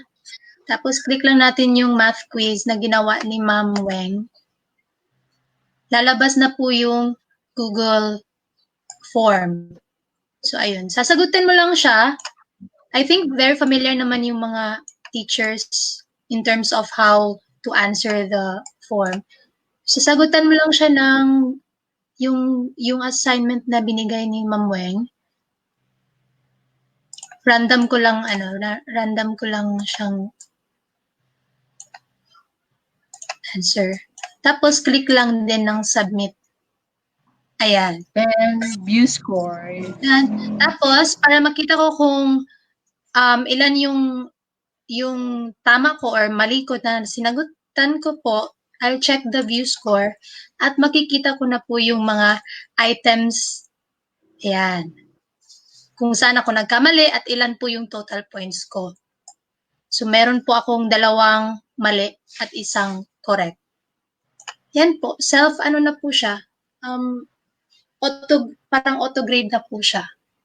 Alright. So, kita niyo po teachers, ang dali lang, pati si student, makikita niya kung saan po siya may mali. At ayun, so pakita natin yung screen ni Teacher Weng para makita niya yung pag-import. For example, tapos na sumagot lahat ng mga students ni Teacher Weng. Teacher Weng, Okay. paki-demonstrate naman paano mo i-import yung scores from Google Forms na nakuha ng mga teacher, mga estudyante mo. So, click ko lang yung grades. Ayan. Ito yon.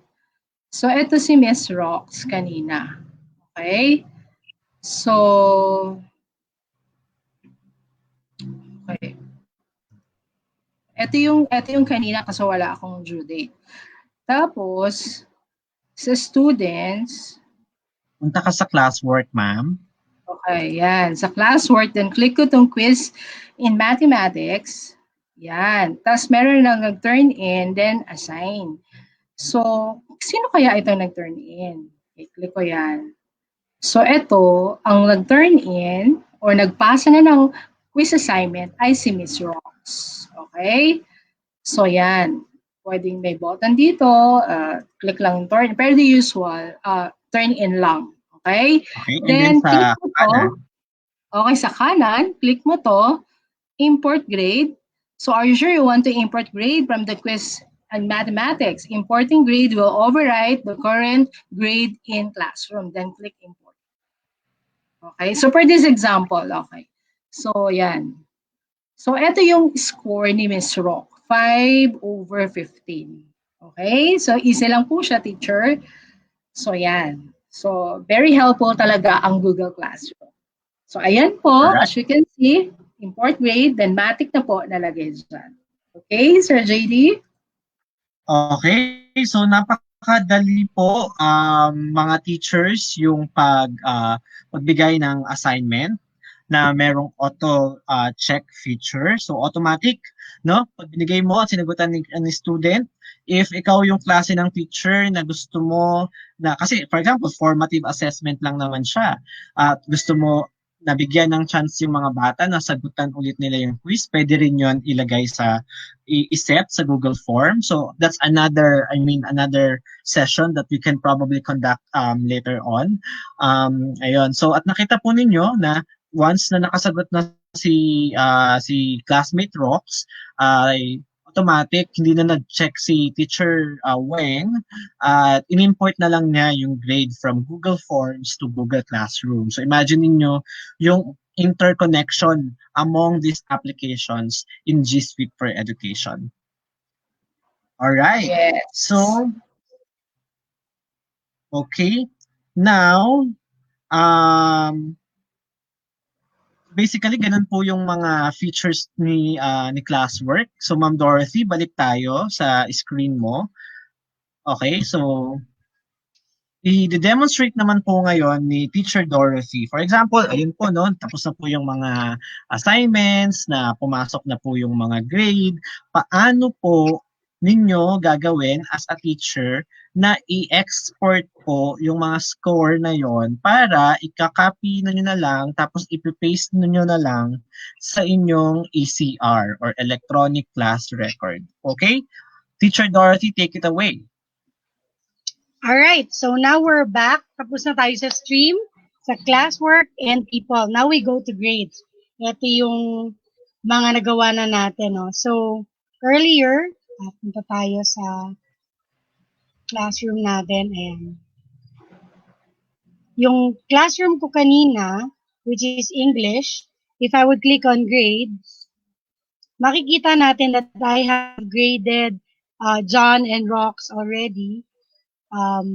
So all I have to do now is to export their grades para makaka-copy and paste ko na lang siya. So in order for us to get this one into a sheets format, all you have to do is to click on the homework and then zoom in natin. Okay. Makikita natin yung gear, yung settings icon natin. From the settings icon, meron tayong tatlong options dyan na pagpipilian. The first one is copy all grades to Google Sheets. That means lahat ng homework na ibinigay natin all throughout that grading will be downloaded and converted into a Google Sheets format, which is yun yung makaka-copy and paste na natin. Another one is download all grades into CSV. So, download natin siya, and then we can open it to our Excel file, yung mga ganyan. And then the other one is download these grades at CSV. Kapag download these grades lang, yung homework lang na pinili ko, yung mada-download niya for us to copy. So, ang pinaka-advisable natin gamitin is download all grades to Google Sheets. If I would click on that one, lalabas na siya dito. Ayan. So, na-export na natin kay Google Sheets. Again, we don't need to open another application. Wala nang maglo-loading. It just opens another tab. And you know what's the advantage of this one? Very helpful to sa akin last school year. Netong natapos lang na school year. Kasi bigla nagkaroon ng suspension of classes. And then, imagine mo kung ikaw si teacher, lahat na-checkan mo yung notebook, na-checkan mo yung quizzes nila na 1/4 sheet of paper, quiz booklet, hindi mo naman pwede iuwi lahat yun, lalo na't bawal na, di ba? Naka-ECQ tayo. All I did is just I opened my Google Classroom, kinonvert ko siya, and I have all my files. Dala ko siya and anywhere, I just log in to my account, and then makikita ko na siya right away. So, nandito na yung grades. All I have to do is to copy this one and then paste it on my electronic class record. Ganun na po yun. If you are looking for yung kaninang kay Miss Weng, nandito niya na-upload yun sa kabilang klase. So, I'll just click on this one. I'll click on grades then. Pareho lang po, no? And then, ayan. Wala pa yung, ayan. Okay? Oh, kasi one student lang yung sumagot. Isang student lang yung sumagot.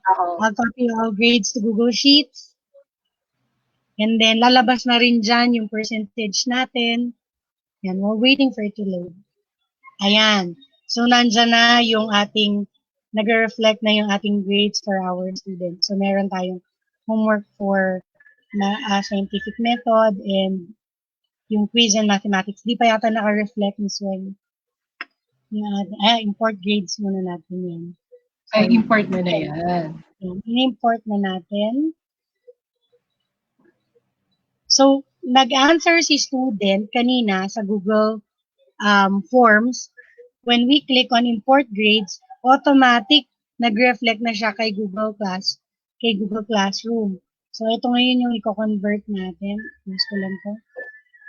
Convert natin siya into Google Sheets. Right away, nandyan siya. And once you convert it into Google Sheets, automatic po napupunta na siya sa ating Google Drive. And if you're using G Suite, wala po tayong limitation with our storage capability. So, lahat may lalagay natin yun dyan. And then, magre-reflect na po yung ating grades dito.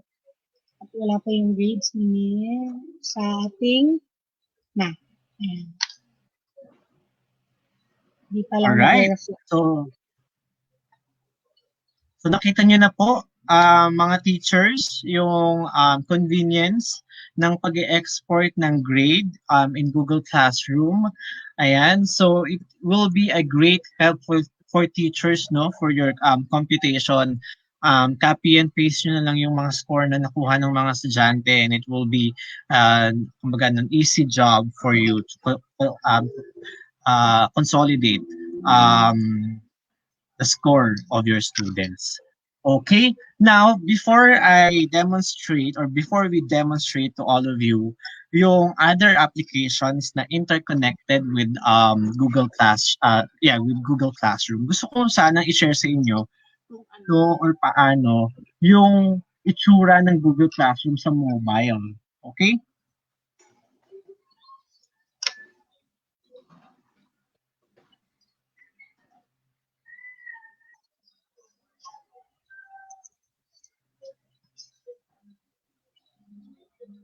Alright, so let me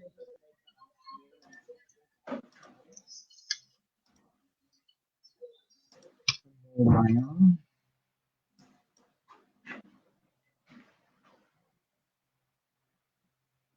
Okay. So, ayan, let me add my mobile.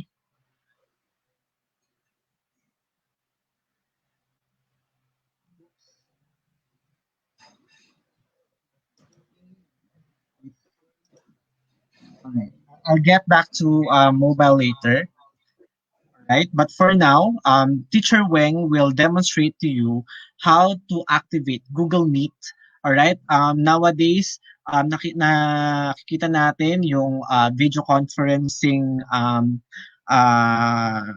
increase, no, sa organization natin, and yung mga webinars sa Google Meet din natin now organize, or other teleconferencing applications. So Teacher Weng will demonstrate to you how to how to activate Google Meet Okay. in your Google I'll Classroom share para my screen. if you want to have a teleconference or video conference with your students, pwede nyo siyang gawin. Okay, Teacher Weng? Okay.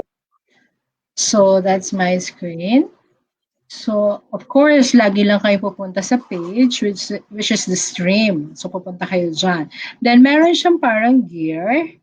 So, yan. So, as you can see, meron siyang meet link, generate link. Okay? Tapos ito yung class code. Kanina, meron po ako nabasa na paano yan kung pwede ba na palitan yung mga class code? Pwede naman. So, dito ka pupunta. Okay? Dito rin yun sa meet. Dito sa gear, this one. Okay? Click ka dyan. Oh, this is the details of your class. Okay? So, ito yung kanina sa general. Okay? Sa class code. Pwede mong i-reset, pwede mong i-disable, pwedeng copy. Pwede mong palitan yan. Okay? Kung ayaw mo ng 130 and so on, you can reset it. Okay? Now, how to do the meet? Ito yung meet. Ito yung ginagamit to meet together via online. Okay? Ito na yung uso ngayon. Because of the new normal, we need to embrace the use of technology. Kahit na nasa bahay tayo, pwede na nating ma-meet ang ating mga student. Ang capacity ng Meet, ng Google Meet na binibigay ngayon is 250. So, kung ilan yung estudyante mo, hatiin mo yan, tag-50, kung may 5 ka, o the sure ball, mamimit mo sila. Kasi in doing classroom, by section naman po yan. Okay? Then, click nyo lang to, generate Meet link. Yan, click yan. Tapos, visible to the student. Okay? Okay. So yan, pagka-click yan, magkakaroon siya ng link. Okay, this is the Google Meet link. And also, pag click mo yan, matik na na siya, enable. Then click, huwag kalimutan i-click ang save. Okay, click save. Then punta ka sa stream. Okay, dito sa stream, ito yon. This is the class code ng grade 6 result. Nandito na yung link. Okay, so yung students, pwede ka mag-post dito. Halimbawa, okay class, see you at 5 p.m. Okay, so since nag-post ka na dito, kung magkikita kayo online, so i-click lang ng mga student yung Meet na yan. So pag click yan, try natin i-click ha. Ayan, pag click yan, so automatic, ayan na, makikita mo na yung mga students mo na nami-miss. Okay? So, so dapat meron kang rules kung sino yung unang magsasalita, kung sino yung mag-off ng mic, sino yung mag-off ng cam. Then, eto na yung inyong meeting. Then, mag-join na. Then, everybody can join. Okay? That's an example how you meet your student using online. Okay? So, using Google Meet via Google Classroom. So, hindi lang assignment, mamimit mo lang sila virtually. Okay? So, yun yung paggamit ng Google Meet. So, madali lang siya gamitin kasi once you click na dito, matik siya, balik ka sa stream, nandito lahat. Okay po? So, yan. So, JD. All right. So, thank you for that sharing, Ma'am Weng. Siguro right now, ipakita natin, Ma'am Dorothy, on how you can see all the assignments, all the deadlines na sinet mo kanina na nagset ka ng assignments sa Google Calendar, and i-share mo din sa amin yung paano na-organize or automatic na create yung mga folders sa Google Drive. So, yung mga nanonood sa atin, we have 18,000 viewers right now. I'm sure the majority of them are using Google Drive to back up their files. So, pakita mo kung paano ginagawa ng Google Classroom na automatic connected siya with Google Calendar and Google Drive. Nakamute?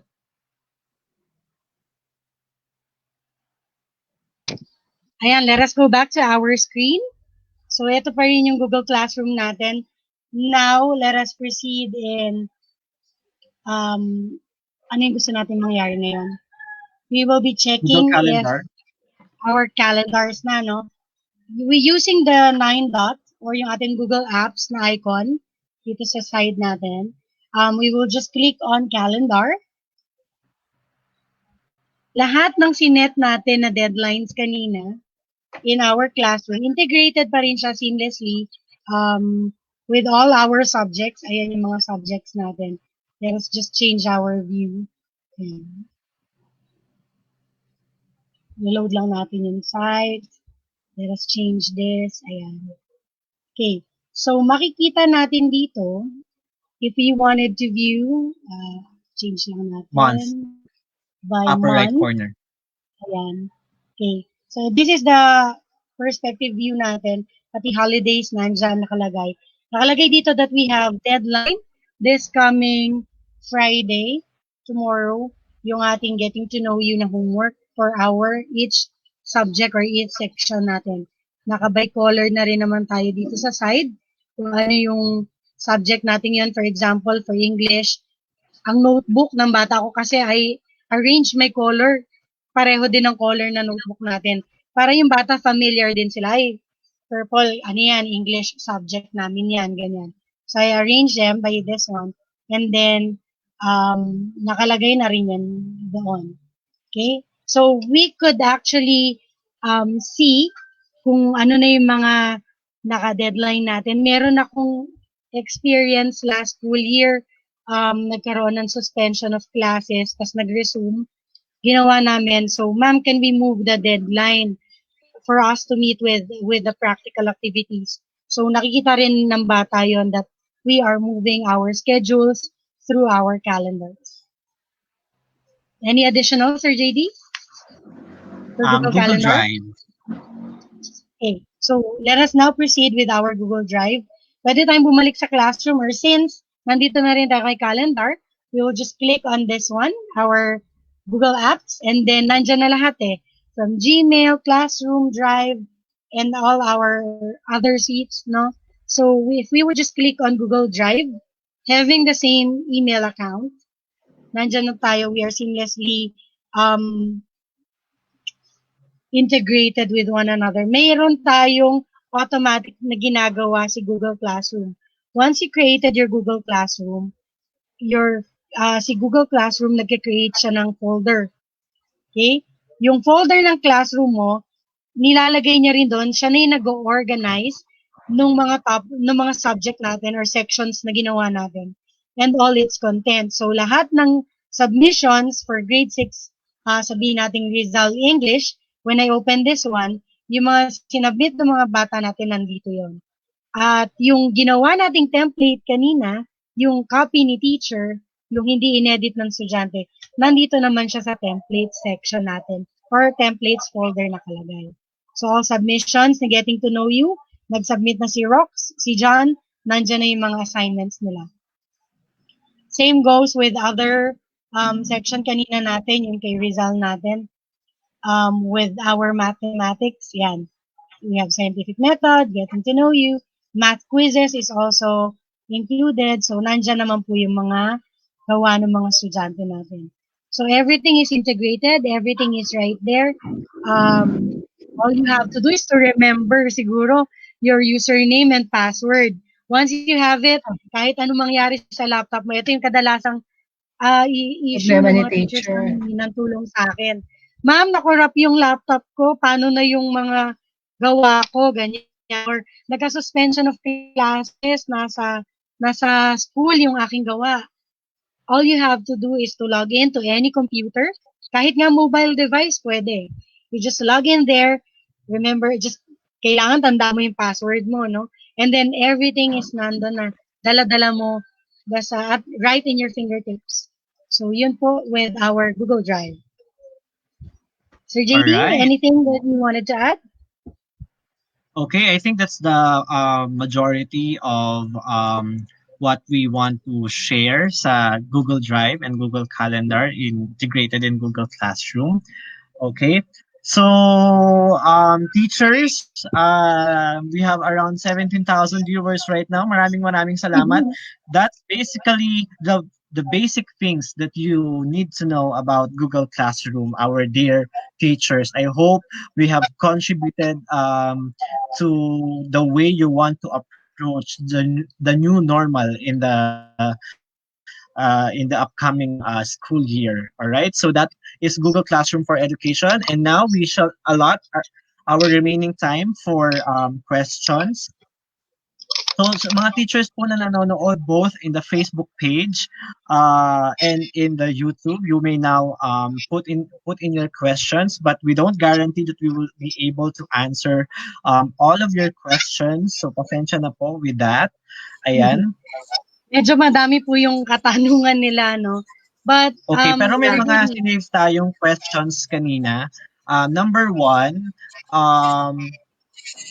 okay, basahin ko lang yung question.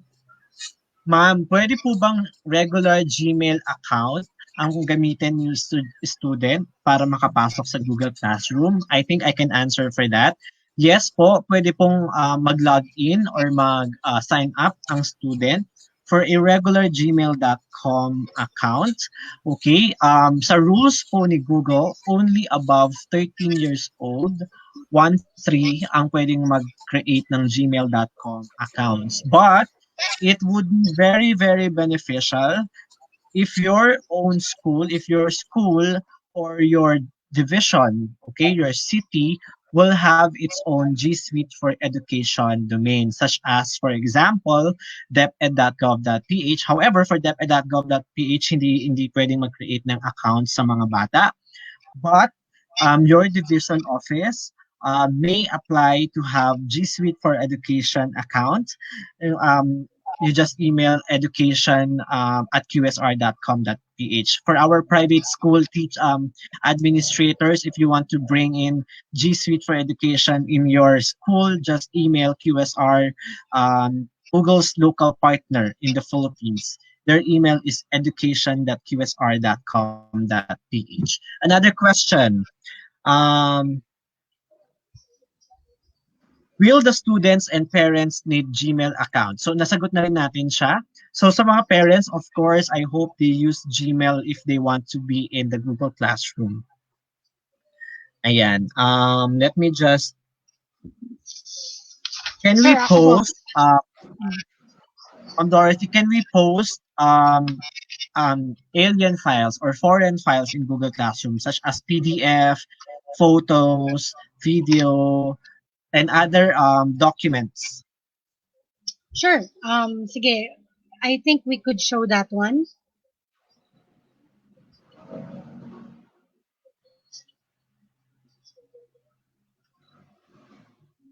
Okay, so for example, gusto natin mag-upload ng material natin. Okay? All we have to do is either go to stream or kay classwork tayo kasi reference material yung gagamitin natin. We could click on material. Okay, once we click on the material, we will now type, for example, reference for sabihin natin English. Okay? And then, mag-a-add na ako ng foreign file. So, halimbawa, nasa Google Drive, nasa files ko siya sa computer ko. All I have to do is to click on that one and then select from your drive. Sige, pipili tayo ngayon ng file natin. For example, a narrative of Andres Bonifacio integrate. Ay, ito na lang. Since I'm teaching computer, mag-upload ako ng BIOS na file. So this is PDF file. So all I have to do is to click on that one. I'll click on upload and automatic makikita na yan ng mga estudyante ko. They could browse in my PDF file for that lecture. So normally ginagamit ko po to for my classes. I'm using Flip Classroom po kasi. So what I do, I assign this reference during Friday para mabasa ng mga estudyante ko yung files ko during the weekend. Ayan. So once they click that one, andyan na po yung lesson namin for BIOS. So that's it. That's for Alright. PDF. Okay. So may another question tayo dito. I hope ma-present ko siya. Question, how many students and teachers can be accommodated in one classroom? This is a very interesting question from one of our audience. Napipaste ko lang, no? Teachers, eto po, no? for teachers po, up to 20 teachers can be inside a Google Classroom. So that's too much actually for one class. Normally, meron tayong 8 subjects, 8 to 10 subjects, so 10 teachers can be in one classroom. But in Google Classroom, especially if your domain or have G Suite for Education, you can have 20 teachers in one classroom. Paano naman ang student? Any guess? Ma'am Weng, any guess? Ma'am Rox? In Google Meet can be done in 250. Higher. Diba? I think 1,000. Correct. Ang daming estudyante. Okay. Imagine 1,000 students can be inside one Google class. So 20 teachers and 1,000 students. So that's actually too much. But imagine the bandwidth or the amounts that Google is providing us teachers to collaborate with our students. So 20 teachers, 1,000 students. Yes. Wag naman siguro Alright. natin i-maximize yung 1,000, no? Oo, mahirap i-manage yun. Oo. Okay. May pareho siya, Sir JD, na question kanina. Ang tanong niya is, paano nga raw yung sectioning? What we do, our best practice po kasi, is for every teacher, yung per klase niya meron siya. So, pwede rin naman na, so, isang buong klase, tapos lahat ng teachers nandun para isang access lang. Kaya lang when you are, siguro magiging problem mo doon, when you're consolidating the grades sa dulo kapag in-extract mo, halo-halo naman si subject ni math, ni English, and whatsoever. So, mas maganda po, per section, isang klase mo. Para kapag in-extract mo yung grades mo, panay sa'yo lang yon. So, mas mabilis po yung copy and paste natin with that one. Alright. So, thank you po, Ma'am Dorothy. Meron akong utang, sabi nga ni Sir Edward, pinaalala niya. Sir JD, what about the use of mobile? I cannot stream the content of my mobile, but Google Classroom has an application, has a mobile app. Alright, pasensya na, I have to show the screen of my mobile phone. But there is a Google Classroom application. Alright, and for example, this is a teacher account. Alright, ayan, so may teacher account siya. If I click that, and I click the assignment, I click the student, I can open his work. Okay. Ayan, so for example, si Elio, I can open document. Ayan, makikita nyo na open yung essay na ginawa. Alright, and then dito, pwede ko nang i-check yung assignment niya. So, i-zoom ko lang siya, scroll down, scroll up. Ayan, and I can put the score of my student. So, kahit nasa bus ako, nag-travel ako, mga teachers natin, nagta-travel probably an hour to home. So you might want to take advantage of your time, okay, on Google Classroom using your mobile phone. All right.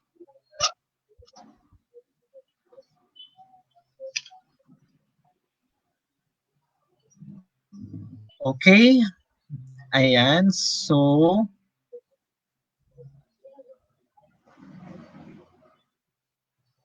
Sir, meron tayong common question na na-encounter. Sure. Ang common question natin is, paano yung walang internet sa bahay or walang mobile phone sa bahay? So, in my experience po kasi, what I do, kaya nakita nyo kanina yung rubrics ko, na students submitted ahead of time, meron tayong students na pwedeng gawin during class, habang wala pa, hindi pa nagsa-start. So, meron akong ganung option sa klase ko. I am a public school teacher in Addition Hills. So, karamihan po ng bata namin, wala pong internet connection sa bahay. So, what we do with our preliminaries, yung first part ng lesson namin is, i-announce ko na agad, naka-flash na sa screen, sino na yung nakapag-turn in, sino yung hindi pa nakapag-turn in, and then, yung karamihan ng bata nagsasabi, ma'am, pwedeng magsagot ako ngayon, ganyan. So, I let them submit their work kasi ayaw naman natin na they will not be graded dahil lang wala silang internet connectivity. So what we do yun doon sa before mag-start yung class, they could answer that one. Or minsan in my school, nagkaroon kami ng session. For example, pang-umaga yung senior high school students namin. Ang ginawa namin, on the afternoon, this particular section, on Monday, kayo yung makakagamit ng laboratory for you to answer all your homeworks. And then, yun, ganon. So, ang usapan naman with the faculty, teachers, magbigay ng homework na may 1 week in advance para mamimit naman ng batang mga gusto talagang makasubmit ahead of time para they could be counted. So, yun. Ganun lang po siguro, it's about how you, the faculty and the administration could plan para naman maging fair. Hindi lang mataas ang grade kasi may internet sa bahay. So, yun po yung normal practice namin sa Andres Bonifacio Integrated School. All right. So another question is that Google Classroom app available in Play Store for Android users. So yung pinakita ko po kanina, Sir Iman, ay Android phone. So meron po siya for Android phone at meron din naman po siya for iOS, for Apple users. So meron po siya sa lahat ng platform. Pati po sa web, meron din po siya. Okay? Ayan. So we are still receiving, Sir Ma'am Weng. May tanong siya, how can we know if our DepEd account is already in G Suite? Actually, ang DepEd, meron siyang domain. Okay? Meron na siyang G Suite. Ang problem is, sa teacher po yun. Meron po talaga sa teacher.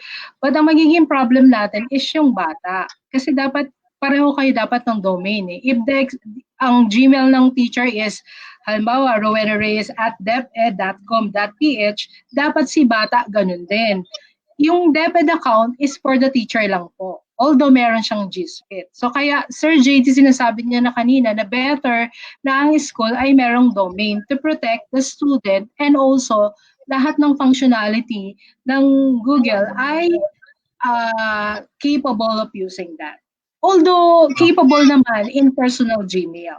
So yun po. Yes. So, it's also, gusto ko rin ibalita, no, I am actually working with different IT officers in actually nationwide so that their domain in their division can have G Suite for Education. 3 years ago, in our division, Mandaluyong City, meron na rin po kaming depedmandaluyong.org na domain, aside sa deped.gov.ph. So, may G Suite po yun. Lagpas, 50% of divisions in the National Capital Region ay naka-G Suite na din, including DepEd Makati. Ma'am Weng, mayroon na rin kayong G Suite for Education. Yes, in DepEd Makati meron na po. Caloocan, what else? So, Manila, Quezon City. So, yung mga big divisions natin, meron na Marikina, ayan, Malabon, so Parañaque, and even yung mga divisions na nasa Visayas and Mindanao, if the IT officers are interested in having G Suite for Education for their domain, you can just email qsreducation@qsr.com or look for me in the DepEd workplace so that I can help them. Okay? Okay. For IT officers, yeah. Yes. Sir JD, pakita ko lang yung sa screen ko, yung kanina yung mobile na tinatanong nila. If it's possible. So, ganito po yung itsura ng... Asan naman? Ayan na. Are we sharing my screen? So... this is a white screen. White screen na yung nakikita namin. Nakikita na ba siya? Hindi ba? Not yet. So sa mga viewer po na nabigay na namin yung overview how to use the Google Classroom, I encourage to all teacher na i-practice po ito. Kasi po mahalaga na ano man yung nakita at napanood natin, kailangan po nating i-practice, explore, wag po tayong matakot. Kasi po kung tayo po iniisa-isa nating turuan ng bata, ganun din po tayo. Whatever knowledge we watch, we learn, we need to practice it. Step by step po. So para ma-master po natin yung skills. Yun lang po ang pwede kong ma-advise. Right. So tama. So meron po tayong comment na nakapag-email na po sila sa education@qsr.com.ph. And in behalf of QSR, nakatanggap po sila ever since last night na nagkaroon po ng session ang G Suite for Education with Sir Gary and Sir Adrian. They received more than 1,000 of emails expressing their interest on having G Suite for Education, actually Okay. around 1,500. So it's kind of hard to answer to all of your emails right away. So I hope if you send an email, you just wait for the response of QSR, because definitely they will respond to your inquiry in that email. So I will share the screen of Ma'am Dorothy now at para ipakita niya yung kanyang iPhone at ang kanyang mobile version of Google Classroom. Diba? So, ganito lang po yung itsura nung mobile phone natin inside the classroom. So, basically, nandyan yung classes natin. Makikita natin na ito yung klase ko kay Rizal, English, and then Rizal. If I would click on English, then nakikita natin dyan, dismiss lang natin yan, yung mga gawa ng mga estudyante natin. So, we have new assignment, getting to know you, and then yung welcome natin. So, I could click on that one. Nakita ko na yung grades ni John tsaka ni Rox. Nandun na siya. My instructions are also right there. So, ganun lang po. Kadali. In using your mobile phone in checking your students' work. So, lahat ng topics natin nandyan. So, madali lang. Kahit nasa biyahe, may mga teachers tayong bumabiyahe pa Cavite, ganyan. So, while nasa biyahe, pwede na tayong mag-check ng work ng mga estudyante natin kasi right away, nandun naman siya. Then, meron din nagtanong kanina, what if walang gadget yung isang bata? Can they share one gadget for 2 accounts or dalawang estudyante yung gagamit ng gadget? Pwede naman po mag-log off lang. So, once you log off to your classes in your classroom, and then pwede ka nang magpalagay ng another student na maglalagin na doon. So, just click on that one, change your user, and then that's it. So, hindi naman din sila mag-share ng iisang score dahil lang iisa lang yung gadget. All they have to do is to be there and sign out, sign in, ganun. Yes. All right. So, I think majority of the features ng Google Classroom ay nasagot na natin, and the majority of the questions, the common questions are have been answered. So, I would like to share my screen right now and just give some reminders. So, if you want to know about different applications of G Suite for Education, you just go to Google for Education Teacher Center. Click edu.google.com/teacher-center. Ayan. Marami pong mga resources dyan that pwede pong makatulong sa inyo on managing your class. Okay. And then, again, I will flash the email of QSR, Google's local partner. And then, if you want to hang out with us, be a member of our community, meet us in our social media platforms like our page or join our group. Meron pong existing na Facebook page at Facebook group ang Google Educators Group Philippines. Okay, or GEG Philippines. Please join us so that we can share to you our knowledge, other tips and techniques on G Suite for Education. Okay, so I'm gonna remove my screen and go back to the four of us. May magandang question dito, Sir JD. May pahabol na question. Okay, one last question. Ang teacher is, pwede ba akong mag-assign ang homework na ngayon ngayon gagawa na ako for a certain schedule of time. Halimbawa, gawa na ako ng gawa ngayon, tapos lalagyan ko na siya ng schedule. So, the answer for that one po is yes. Meron tayo yung due date naman doon. Meron din tayo kung kailan lang din i-upload yung date natin for a certain homework. Kasi we have a lot of time to prepare. So, magandang handa ng mga guro natin. Alright, so tama ka dyan, Ma'am Dorothy. Okay, so nandito pa ba si Sir Gab and Sir Jason? Sir Gab, maraming salamat sa Bounce Back Philippines for having us. Bounce Back Philippines and the Practical Learning Company, nakikita po ninyo sa screen. Ayan, so maraming salamat po for giving us this platform to share to our fellow educators. Yes. This is brought to you by Practical Learning Company. You can like their Facebook page. Kung saan po kayo nanonood ngayon, just like their Facebook page. And then GEG Philippines and QSR. Again, ako po si JD Mercado, ang inyo pong Google Certified Trainer and Innovator. Mweng. Okay, ako po si Rowena Reyes. But for now, gusto ko lang po kayong i-invite. Next week, ang DepEd EdTech Unit page, meron pong mga series of webinar. I invite you to watch and learn po. Go to visit our Facebook page po. Thank you so much for listening. Hope you learn a lot. Ma'am Dorothy. Yes, maraming salamat po for spending your 2.5 hours with us. I hope you learned a lot.